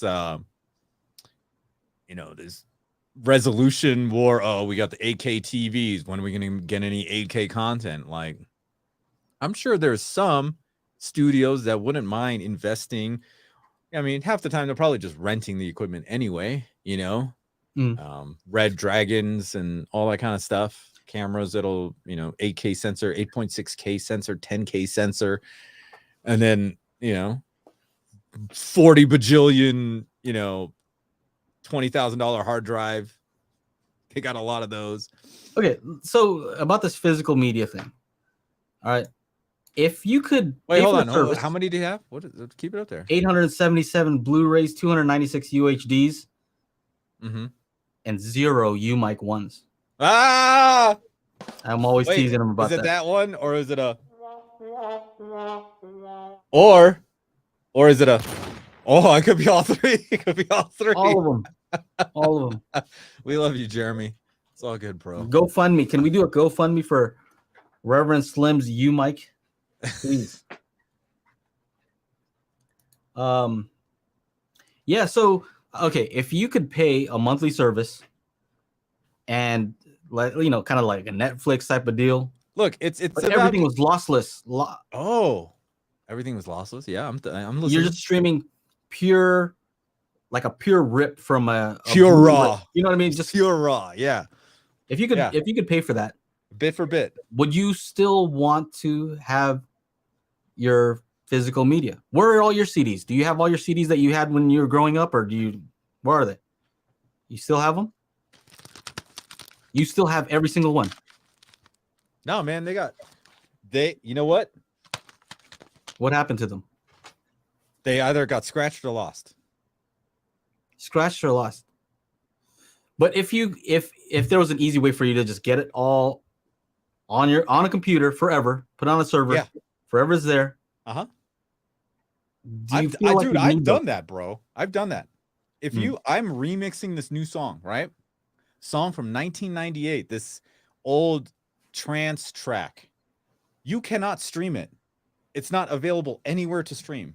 It was from some very small producer, very small record label. I actually just bought it. Right? I had it on some weird mix CD, that I got it 2001. And I tried to look it up online to stream it to, have my friend listen to it. And I'm like, man, I can't find it. I'm like, here, I'll have to just send you the MP3 I ripped from it back in 2003 or 4 or whatever. And dude, I still have that because I still kept it from, those files. And yeah, it's just funny. You can't, if it's an obscure artist, you probably won't be able to find it unless you actually ripped it from CD or whatever. I have this too for video. Yeah. The new Spears and Munsell. And it comes with 3 discs. Yeah. I have to keep track of which. That's what I hate. Which one. I don't like that. Am I what's enjoyable about that experience? Well, I'm not ripping on this. This thing is very useful. I like this. This is what happens to almost all my physical media. You see this? This is for blank discs. What do you see here? There's a movie because I don't know where the case is. Here's my 2016 demo disc. I don't know where the case is. No Time to Die. I don't know where the case is.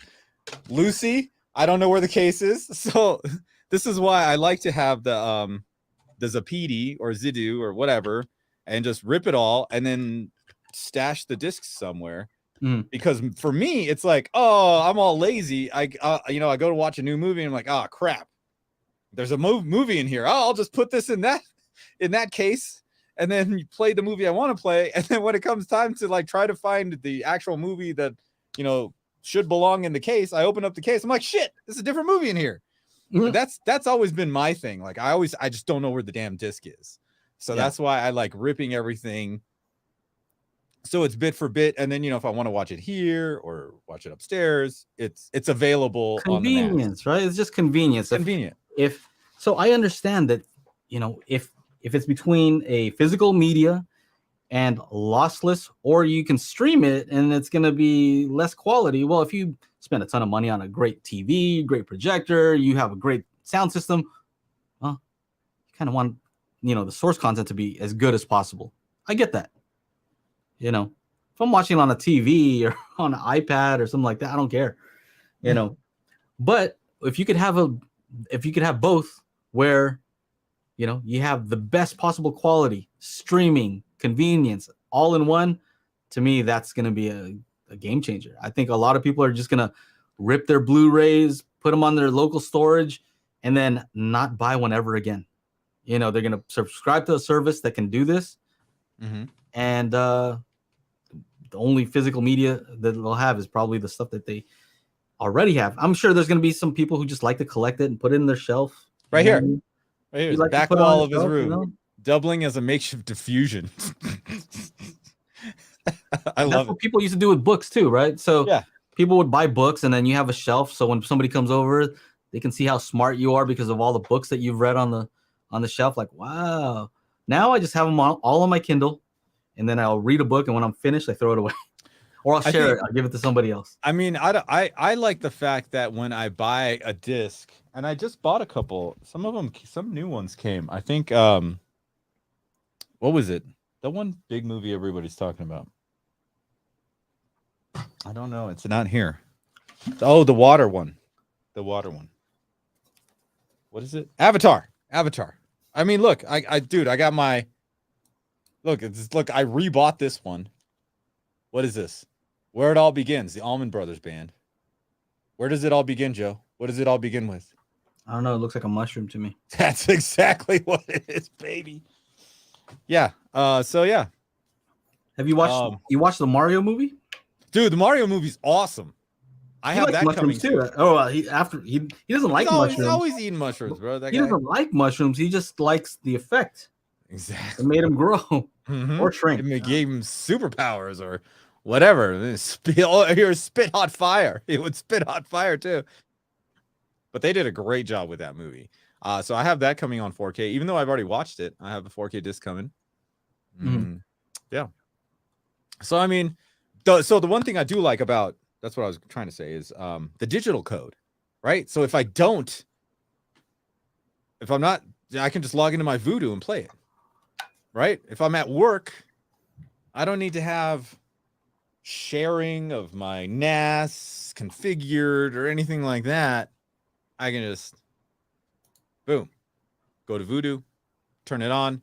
And you'd be surprised. You'd be like, "You're watching movies at work, dude." I've been bringing my Xbox and a little and a 27-inch monitor. This monitor that's down.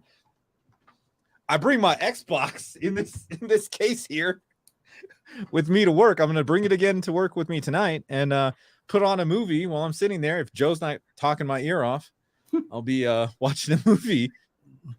And yeah, I'll have all my movies with me. It's pretty awesome. Bodie says physical books is better than digital. Books can give you a respite from electronics. This is true. But you know what? I have a Kindle. I'm not doing anything else on the Kindle except reading a book. You know what? You can browse the internet, but oh my goodness, that's a horrible experience. Like all you want to do is a Kindle. Ugh. I Even think like searching their store is not fun. You just want to get the book, read it, and that's all it's for. You know what I really like about books? The smell of them? Yeah, just go. You like the smell of books? Yeah, I don't know why. Some of them can't do that with the Kindle. Can't do that. Yeah, you just smell your money. Yeah, I mean, why? I don't have any cash here. They're all in banks, dude. What are you talking about? I'm talking about physical. See, okay, okay. So would you prefer cold hard cash, having to bring that with you all the time? You need a little bit just in case. No, but I mean, like, as far as, convenience, that, use your card, right? I'm telling you, man. Use your card. Boom. I'm telling you. So this guy says, earlier comment from Revive Creative. He says, as someone who shoots raw HQ for most projects, I can attest to the insanity of data management for post-production. I fill up a 12 to 20 terabyte RAID array for just a short commercial. We're talking what, 30 seconds? 30 seconds. I mean, you probably if I'm making a 10-minute or an 8-minute YouTube video, I've got usually about an hour and a half worth of footage. So if you're doing a commercial that's like 30 seconds, how much footage you have? Revive. I would say you probably got at least like 10, 12, maybe 20 minutes of footage. So this is all raw so that it can color grade it just right. They want it to be as good as possible. Even though when they finally deliver it, it's just going to be on probably on the TV. It's probably going to be on like Hulu streaming, like dude, TV bullshit. Quality. I just, I don't watch very much TV, but it's like a lot of this is like in 720. What's broadcast is still at 720. Yeah. What? That's crazy. Let's see. Any other stuff here? Joe. So Eduardo Torres says Joe Slim with surrounds and rear surrounds in ceilings get me a better result than surrounds and Atmos in ceiling. Would love to get your thoughts. I'm not a fan of in ceiling anything for the most part. In ceiling, well, unless they're height speakers, you know what I mean? Like that's the only case where you're like, oh, okay, I can see that. But surrounds and ceiling, it's gonna be there's like people talk about separation. There's gonna be no separation. It would be very hard for you to tell, especially behind you and above you, like where the sounds are actually coming from and which speakers they're supposed to be at, if they're supposed to be like next to you or next to you and behind you, and then the other ones are up there like these guys, right? Yeah. So it would be way too hard to and with a movie, dude, those things are they're happening so fast. Yeah. Hey, you know what? They're happening so fast, you probably wouldn't even tell. You won't even tell. So go for it. Do whatever. Eduardo, my advice would be that the speaker location greatly determines where the sound seems like it's coming from. How you perceive the sound is going to be mostly determined by where you have your speakers. So there's no amount of DSP processing that can make the speaker that's up high on the ceiling sound like it's down here where it's supposed to be. There's just no way. There's psychoacoustics that says that it's up there, you're going to hear from up there no matter what. And so you don't want that. If it's a sound supposed to come from here, you want to keep the height for the height channels. So hopefully that helps. Look at this. All right. He says multiple takes and angles, sound effects, composting assets, and yes, 30, 40 minutes of footage after selects are pulled. So maybe even a little bit more, huh? More than that. That's what's amazing. How much footage you actually have to get. You know what? And you know, being on YouTube and like, you know, making these videos and stuff, every time I watch a movie, I'm always amazed at like how they pull off certain shots, because like I already know, you know, like, okay, if it's a conversation with two people, you've got two cameras, right? You've got the person that's talking, right? So let's say person A is you know, maybe side shot like here, right? And they're talking this way, you got a camera right here. And then when the other person starts talking, you'll get this person nodding or whatever, confirming some sort of like whatever. And then it flips to over the other person's shoulder, or you know, shooting the other person B over here, right? So they have to do these scenes over and over and over again with because the other camera is not in the shot from the other angle, right?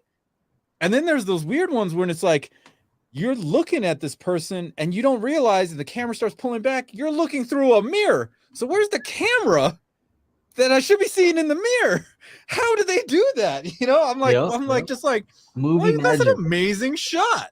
And I'm like, fuck the movie. How did you do the shot? You know, it's one of those things. When I started making YouTube videos, like, how do they do that? How's this working? Here's a comment from Tim from earlier. He says the mini DSP is selling the UMic 1 for $79 plus shipping. It's important to note that the shipping is $30 though.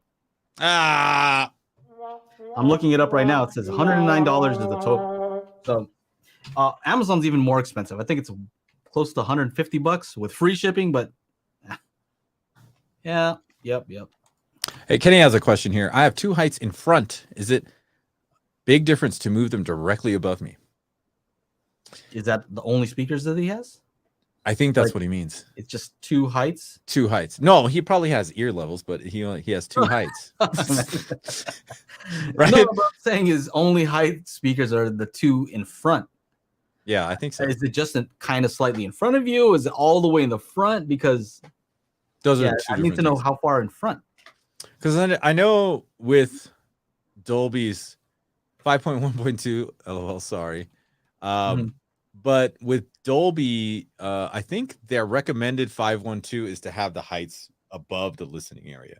Yeah. He says front wall. He says front wall. Okay, so that'll sound weird because they expect the 0.2 to be kind of like where the top height, or what do they call top? I always get them mixed up. What do they call the middle height? The middle height. Top middle. Top middle. They expect it to be kind of near the top middle, which is tricky because if you end up getting 4, you don't want it there anymore. Yeah, you want to move them. You want to move them to the front wall. So my recommendation has typically been, this is what I recommended earlier, and this might be controversial, but I think that minimum 4 height speakers is what you need to get that movement, that's the perception of something moving around, and at least in a circle, some kind of circular pattern, square, whatever, you know, it needs to have some movement, because if you only have 2, it only moves left and right for the most part. If it's panned hard, you know, to the height speakers, if they pan it down a little bit, then it can use your other speakers to kind of give you the perception where there's something high, but it's still moving in a circle. They can do that. Hopefully they do that. That's probably the best, safest way to do it if you're going to mix in Atmos. If you have it panned all the way to the top and somebody only has 2, like the helicopter demo for Atmos, it only goes left. Yeah. It's going like this. Yeah. That's So ideally you would want at least 4 so that you have the front, back, and left and right movement up in the height channels. Because with just 2, you only have the left and right. I know. I had it. I did too. I did. You know, I had 512 upstairs. That's how it started. And I thought it was the coolest thing until I got 2 more high channels. And I'm like, whoa, Yeah. I've been missing out, you know? And yeah. So here's the controversial recommendation is if you can't do 4 height for right now, just because if you drill holes in the ceiling, cut holes where they're supposed to be, and then you decide, hey, I want to add only two more, what are you going to do? Now they're that's in the wrong place. So what I would say is maybe just consider some up-firing ones, but set up behind you. Don't put them in front of you. Because my experiment was I tried some up-firing speakers or, set up some up-firing speakers. When they're in front of you, you can always tell because your ears are so good at hearing in front of you. You can always hear the slight that it's coming from that speaker. And then maybe there's a reflection up on top, but you don't hear that. What you hear is like, that's making a sound and something else is happening up there also. Mm-hmm. But when it's behind you or to the side surround, and you have some up-firing speakers, because it's behind you, you're not hearing that shaped the way they're shaped. Because you're gonna hear it as like you're not gonna hear the initial source, right? You will hear the bounce only ceiling source. Yeah, and that is much more realistic from what I found. And I've done the whole thing, so I had it behind here, and then I turned around to face it. I'm like, oh, I can tell the speaker's there now. Turn back around, oh, it sounds like it's coming from above. So my recommendation would be, if you can't do 4 height, maybe consider doing some up-firing speakers, but have them set up at the side surrounds or behind you. Well, see, and then when you can do 4 or 6, then go 4 or 6. And here's the thing, Kenny. He needs a new receiver, right? And when you get up to a minimum 9-channel receiver, you're at 1200 minimum, right?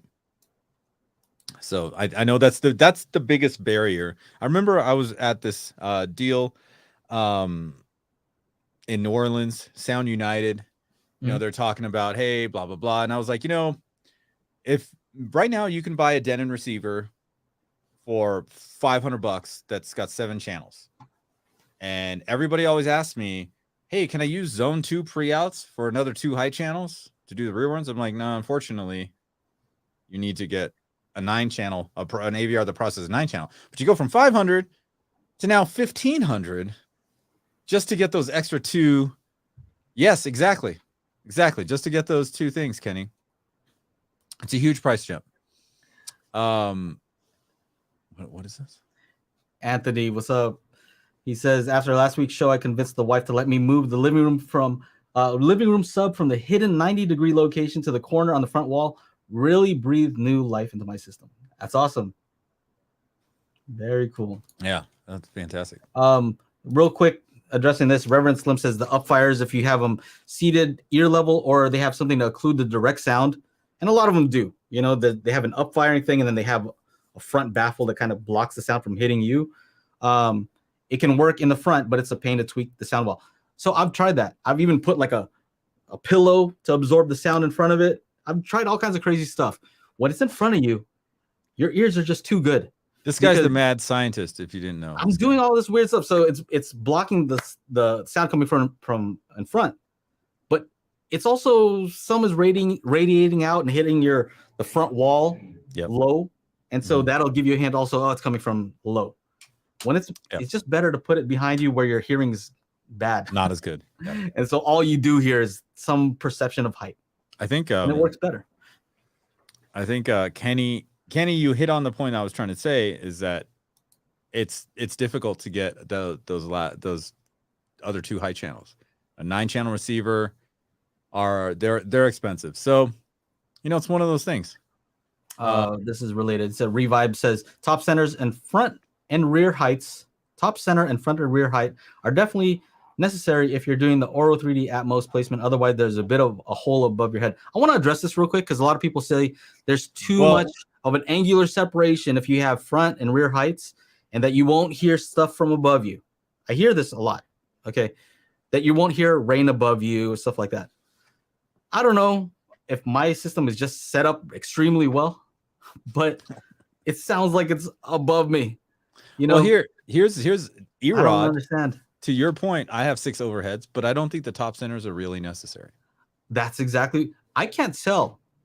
I have the top surround, aka Voice of God. I could do without that. I really could. I don't think I need that. I think wides would actually be better in my case. I feel like I'd hear that more. Right. That's what you're saying. Now, from my perspective, right? And Joe and I totally disagree on this, and it's totally cool. Joe is totally cool with being wrong. So I'm doing these, I do these live events pretty much every weekend, and it's literally about coverage, right? So for me, I would prefer to have middle heights here. And Erod, to go back to what you were saying, because I am planning on doing this, I'm going to mix some stuff, specifically in 916, so that everybody can downgrade their Atmos to a 512 and then play it back to see really how well does Atmos matrix because some of these studios, they're maxing out their speaker count, and people are making mixes on this stuff. And to the end user that's using a smaller Atmos system, like I have a very good feeling that a lot of these sounds are just totally in the wrong place. And no matter how much room treatment you have, and how perfect your system is, it could be flawed already before the audio gets to you to play it. Right. I'm going to say, like, this sound is supposed to be in front of you and on the left. It'll be in your front wide left, but you're playing it back on a 512. If your rear speaker is behind you, it's going to be playing in your rear speaker. It's not going to know. And unless you have a Trinov, and I think that needs to be stated, because a lot of people that are mixing Atmos, they're the studios in the Atmos spec, and then they got 916 going on, and then that's what they do, because that's the studio they have, right? Because the minimum is 714. So Slim says whether you need six depends on, and he's talking about height speakers. Whether you need 6 depends on the room size and number of rows you're trying to cover. I have a long room ratio wise, so I could benefit from 6, but 4 works pretty great. There you go. And I mean, if we had arrays, meaning like a whole array of speakers from the front left height, all the way to your, like in the theater, it's going to be the best. It's going to be the smoothest transition, right? Yeah. If you have a speaker every single spot, it's going to just sound the best. The more, the better. And you don't want that. Yeah. I mean, you don't want that in your living room. At what point do you need more? So, at what point is it going to be so much better that you need to set up some height speakers, spend way more on an AVR that supports 6 height channels? Like, it definitely starts becoming diminishing returns, except if you have a long room. If you have a long room, thank you. Then, it might make sense for you. But you have to... Don't just put them up there because. Don't put them up there because some idiot on YouTube told you need it. Don't listen to me. No, I don't know that you said that it could sound better. Yeah. Right? I don't think, let's be real. We don't need any of this shit. Okay. Let's just the only thing I disagree with you on, I think the main thing I disagree with you on is you said, and you could, like you're saying, you could be right. So you're not for the wides. I don't know. I have to play around with some more content. I'm gonna make some, because since that video, since I shot that video that released today, I have put front wides in here. Oh, and I took them out. you did. Yeah. So for like up mixing, you didn't feel like it was doing anything up mixing wise for you? I didn't use up mixer. No, because I was making it. I was making the Atmos, and I was just like, okay. And then when I would go listen to it upstairs, when I purposefully put stuff in the front wides, when I went to listen to it upstairs, that sound is coming next to me. It's supposed to be in front of me, because I know I put it there, but now it's over here.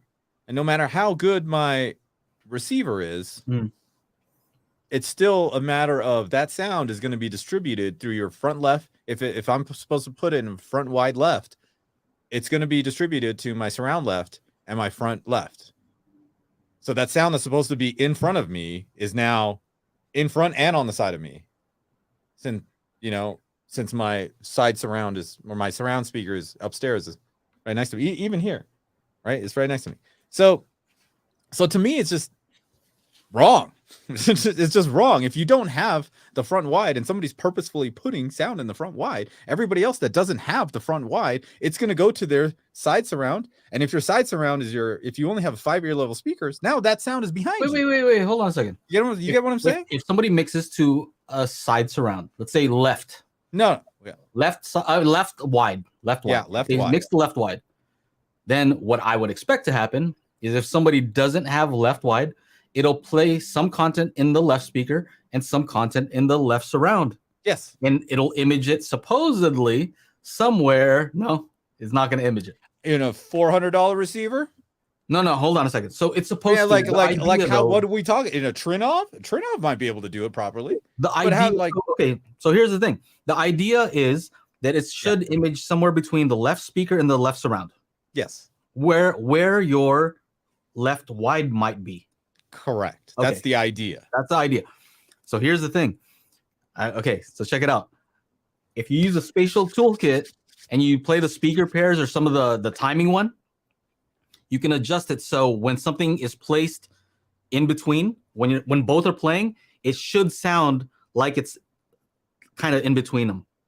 And what I've found is with the default, just let Odyssey run, let it do its levels and delays. It doesn't have it just right. It's very tricky. It has to be like precise. If it doesn't do it just right, it kind of just sounds like it's coming from the front left. Because it's more prominent, depending the way that it was set up. It sounded more like it was just coming from the front left speaker. Even if both of them were playing the same sound, it didn't sound like it's coming from in between. It sounded like it's coming from the front left. In my case, it could be where it changes so it sounds like it's more from the surround. The idea is it should sound like it's coming from in between both. In between, yeah. So what's wrong with that though? Like if your system can image it, then why wouldn't it sound my right? question is how many systems can image it properly? I guess that's what I'm trying to get at. How many people's system are A, set up properly, or B, will, with all of the obstacles in someone's room, would it be possible for something like that to image? And therefore, if it isn't, depending on the percentage of people where it's imaging incorrectly, does that outweigh because I know how these guys are, I know how these studio people are. It's a big dick measuring contest. Oh, I got a 24 channel Atmos mixing studio, bro. And it's all white.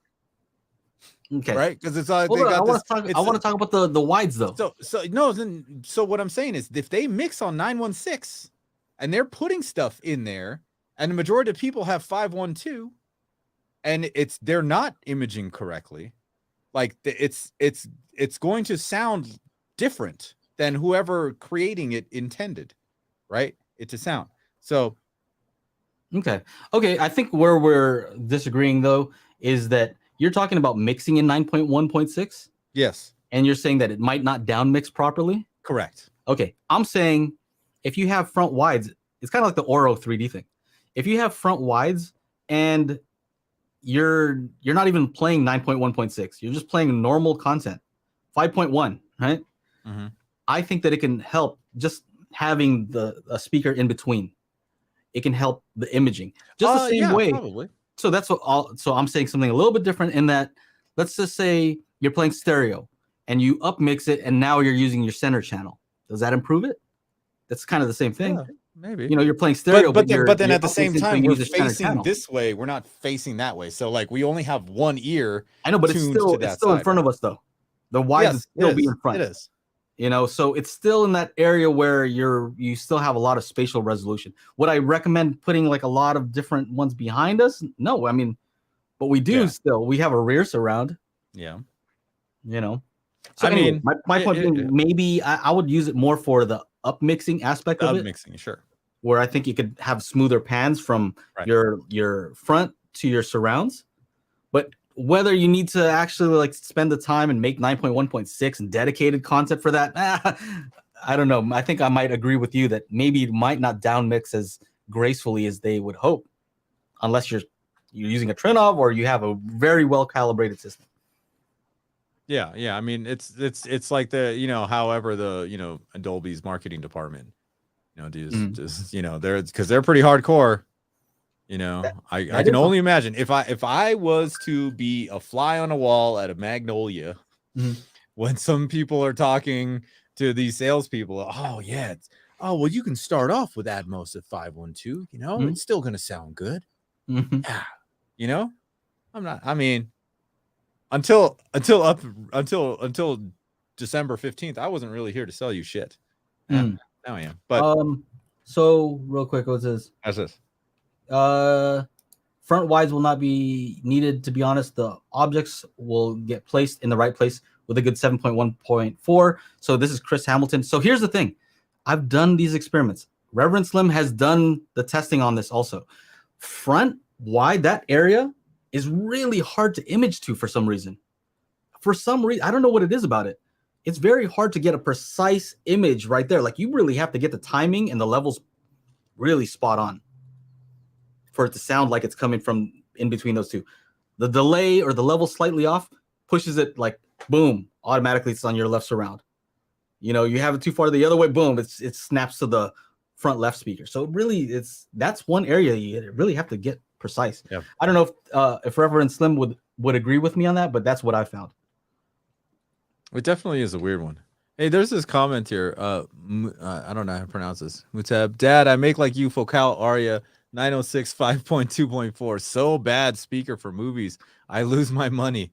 Like, I don't know. You can always sell it. But it sounds pretty great upstairs.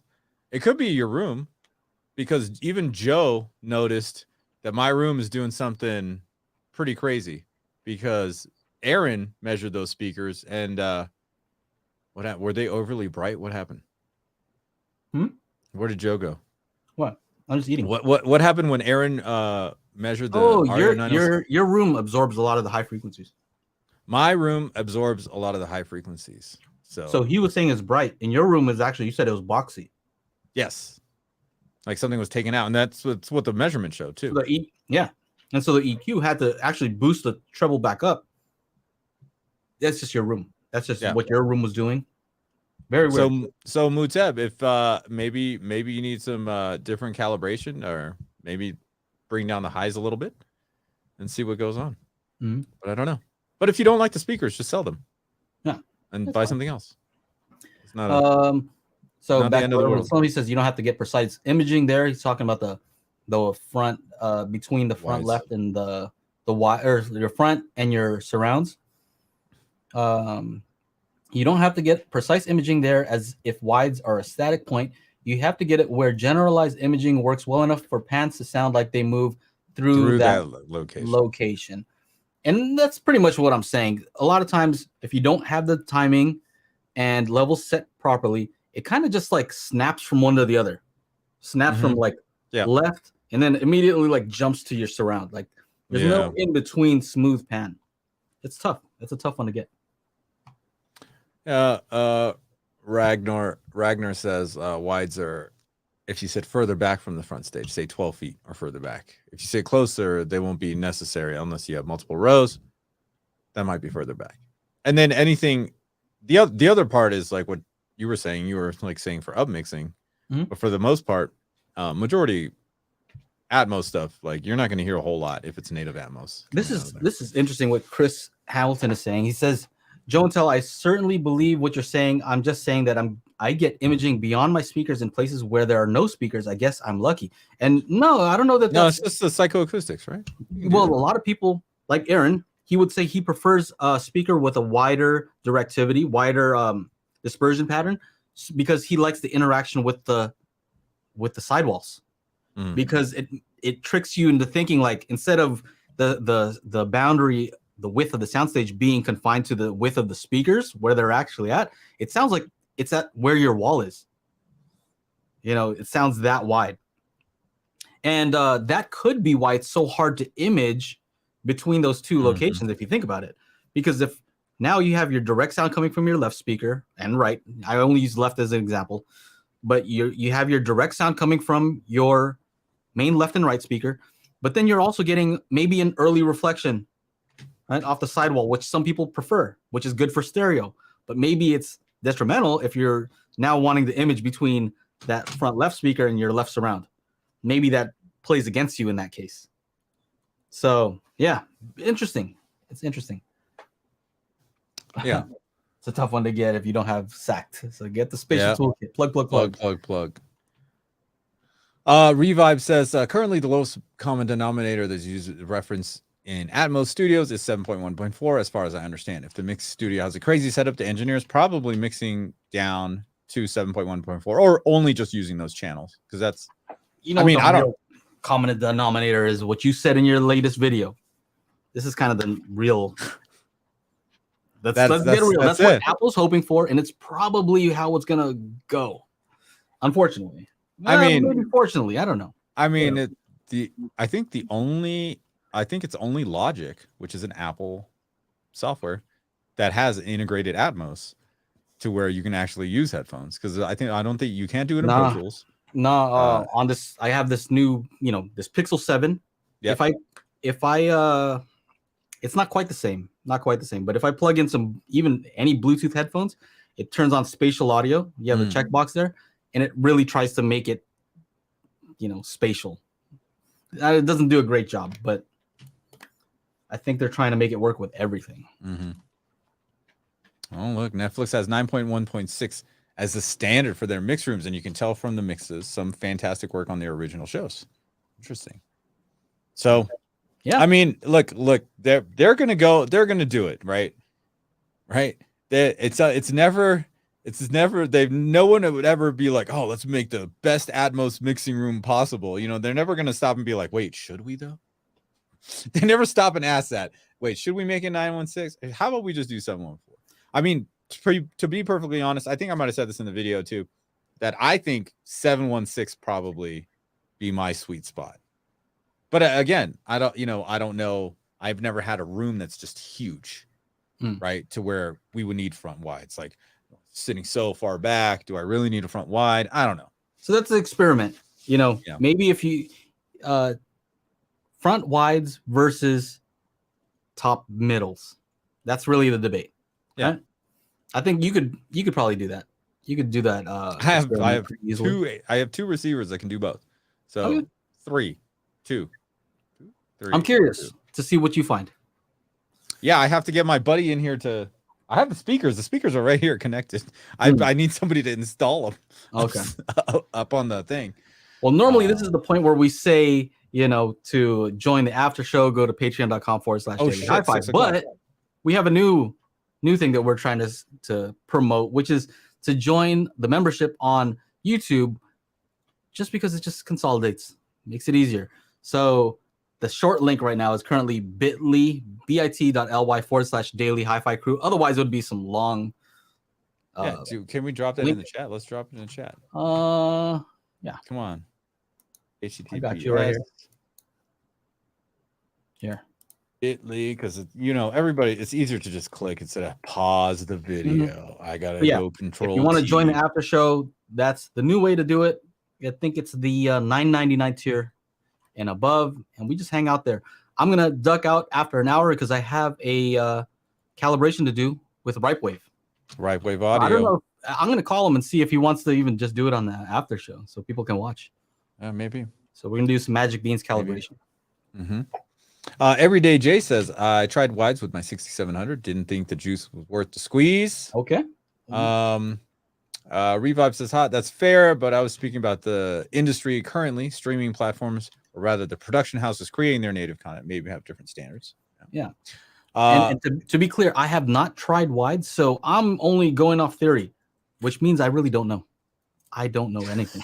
I don't know anything about that until I try it and say all the theory, guys. Or top middles, which one have I found is better? In my case, I have to try it. Yeah. I don't know. Yeah. As soon as I get those speakers installed, I will definitely be on that train. Any chance of seeing Nakamichi Dragon tested with SACT? I tried when I was at CES to get him to play a couple of files, but they weren't about it.